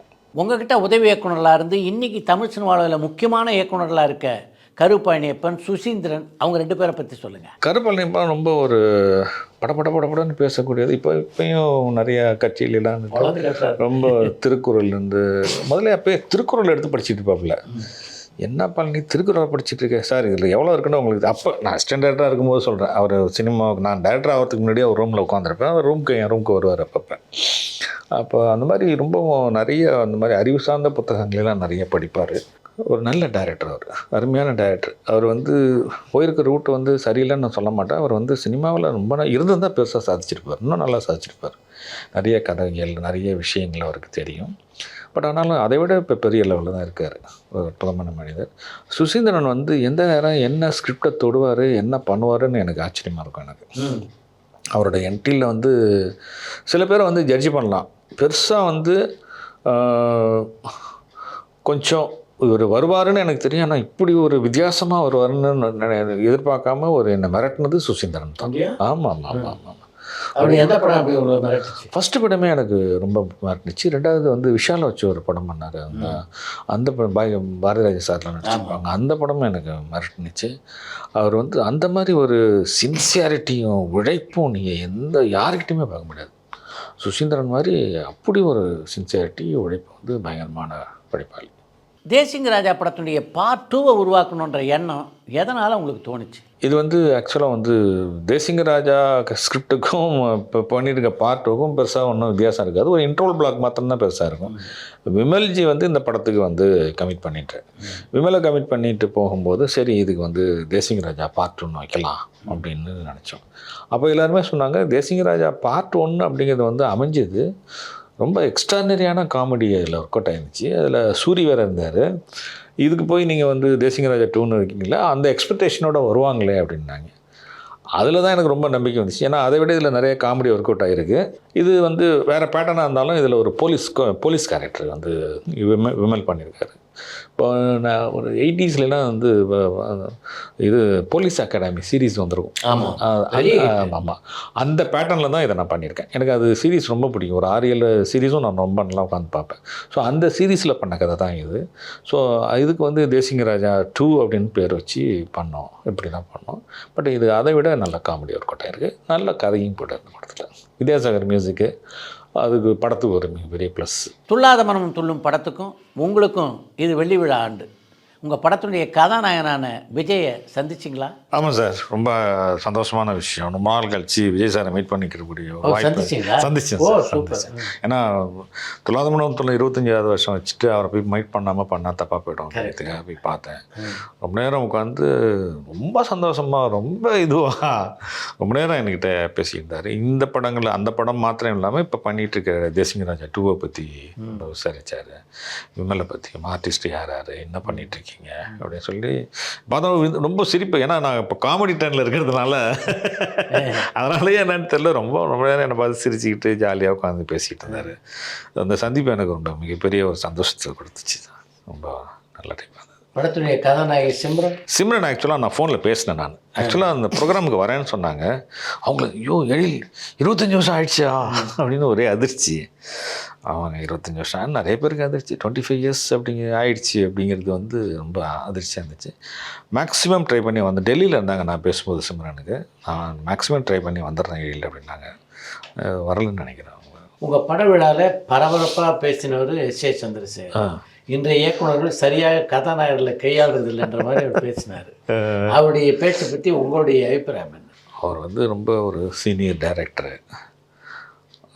சீனியர்ஸ் வந்து நான் எது சொன்னாலும் நான் ஏற்றுக்குவேன் நான். ஸோ ஏதாவது விஷயங்கள் சொல்லும்போது சீனியர்ஸ் யார் சொன்னாலும் நம்ம ஏற்றுக்கிறது நல்லது தான். ஸோ குற்றம் குறைகளை நமக்கு சீனியர்ஸ் சொல்லணும். ஏன்னா யூனியனில் அவர் வந்து தலைவராக இருக்கும்போது என்னை வந்து கமிட்டியில் வச்சுட்டு பார்த்தாரு. ஸோ அந்த மாதிரி ஒரு தலைவராகவும் ஒரு சீனியராகவும் தான் நான் பார்க்குறேன். ஒரு சீனியர் டைரக்டராக அவர் சொல்லும்போது நம்ம அதை ஏற்றுக்கணும். இன்றைக்கு இருக்கிற இயக்குநரில் யாரோடலாம் உங்களுக்கு நல்ல நட்பு இருக்குது? நான் அந்த யூனியனில் இருந்ததுனாலவோ என்னவோ தெரியல, மொத்த டீமுமே எனக்கு நல்ல நட்பாக தான் இருக்காங்க. ஸோ எல்லாரையும் வந்து பார்க்கக்கூடிய இப்போ இந்த கலைஞர் 25ல கூட ஒரு மீட்டிங்கில் ஒரு 20-25 டைரக்டர்ஸ் வந்தாங்க. ஸோ ஆட்டோமேட்டிக்காக நம்மளே அறியாமல் ஒருத்தர் பரஸ்பரம் பேசிக்கிறது வரதுனால. பட் இந்த டீம்னு ஒன்று தனியாக இருக்கும். இந்த பக்கம் லிங்குசாமி, பாலாஜி சக்திவேலு, சசி, உதய் சங்கர், அந்த மாதிரி RK Selvamani sir, Vikraman sir, அந்த மாதிரி அது வந்து இவங்கெல்லாம் சீனியராக இருந்தாலும் நமக்குள்ளே வந்துடுவாங்க. ரவிக்குமார் சார், வாசு சார், அந்த மாதிரி. அப்புறம் நம்ம ரவி மரியா. ஸோ அந்த மாதிரி எல்லாருமே வந்து ரொம்ப ஒரு சீனியரு ஜூனியருங்கிற வித்தியாசமே இல்லாமல் ஒரு நட்போட்டமாக ஆகி போச்சு.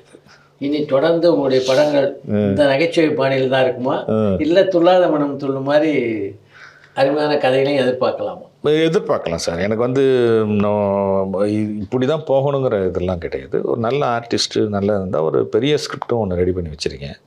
அன்றைக்கி கூட சிவா சார் சொன்னார், ரொம்ப ஆச்சரியமாக இருந்துச்சு. யாரும் அதை சொல்ல மாட்டாங்க. தயாரிப்பாளராக வந்து இவன் என்கிட்ட ஒரு கதை சொன்னான், ரொம்ப அற்புதமான கதை, ஒரு ரவிக்கே நல்லாயிருக்கும் அப்படின்னு சொல்லி சொன்னார். ரொம்ப பெரிய விஷயம். அது நல்ல மனசு இருக்கவங்க தான் அதை வந்து வெளியில் சொல்லுவாங்க. ரொம்பவும் பாராட்டினார் சிவா சார். என்ன அம்மாகிரி சிவா, ரொம்ப நல்லா இருக்கடா கதை, இது வந்து கரெக்டான ஆர்டிஸ்ட் கிடச்சா நானே பண்ணிவிடுவேன், அந்த இது ரொம்ப சுயநலமாக இல்லை, உனக்கு ஒரு நல்ல தயாரிப்பாளரே நான் பிடிச்சி தரேன் அப்படின்னு சொன்னார். ஸோ அந்த மாதிரி நல்ல கதைகளும் இருக்குது சார் என்கிட்ட. சர்வியல் ப்ராப்ளம் வந்துடுது. நம்ம வந்து பெரிய பட்ஜெட் படங்கள் பண்ணாததுனால 1 வருஷம் 1.5 வருஷத்துக்கு மேலே நம்மளால் வெயிட் பண்ண முடியல வேறு ஒரு ஹீரோவுக்காக. ஸோ வெயிட் பண்ணி பார்ப்பேன், இது கிடைக்கலான்னு நம்ம ஒரு படத்தை ஆரம்பித்து போயிடுறது. ஸோ அதனால் நல்ல ஹீரோஸ் கிடைச்சாங்கன்னா கண்டிப்பாக பண்ணுவோம் சார். அது இந்த 25 வருட பயணம் எப்படி இருக்குது? எனக்கு வந்து பெரிய சர்ன்னு மேலே போய் எல்லாம் நான் போகல, அப்படியே அப்ஸ் அண்ட் டவுன்ஸாக அப்படியே போயிட்டு இருக்குது. ஒரு வாழ்வியலுங்கிறது வந்து ஒரு நிதானமாக போயிட்டுருக்கு. எனக்கு இந்த பிடிச்ச தொழில் வந்து சினிமா தான். தெரிஞ்ச தொழிலும் சினிமா தான், வேறு தொழிலும் தெரியாது. அதனால் ஒரு பிடிச்ச தொழிலை செஞ்சுக்கிட்டு இருக்கும்போது ஏதோ கஷ்டங்கள் வந்தால் கூட அது பெரிய கஷ்டமாக நமக்கு தெரிய மாட்டேங்குது. ஏன்னா நம்ம பிடிச்ச தொழிலை செய்யறதுனால சரி வா அடுத்த கதையை பண்ணுவோம் அப்படின்னு போயிருந்தனால கதை பேசுகிறதுக்கு வந்து எவ்வளோ சோகம் இருந்தாலும் எவ்வளோ பிரச்சனைகள் வந்தாலும் கதை பேசலான்னு போனால் முடிஞ்சு போச்சு, எல்லாம் மறந்து அதை நம்ம அதுக்குள்ளே போயிடணும். ஸோ அதனால் எனக்கு வந்து இறைவனர்களால் எனக்கு ரொம்ப சந்தோஷமான ஒரு வாக்கியம் தான் சார் போயிட்டு. ரொம்ப நன்றி. அனுபவத்தெல்லாம் நம்ம ரசிகர்களோட பகிர்ந்து. Thank you sir. அது உங்ககிட்ட வந்து பேசுறது ரொம்ப சந்தோஷமா இருக்குது. பரபரப்பான சினிமா செய்திகள், நட்சத்திரங்களின் பேட்டிகள், சினிமா வரலாறு ஆகியவற்றை பார்க்கவும் படிக்கவும் உங்களுக்கான இணையதளம் tourantalkies.co.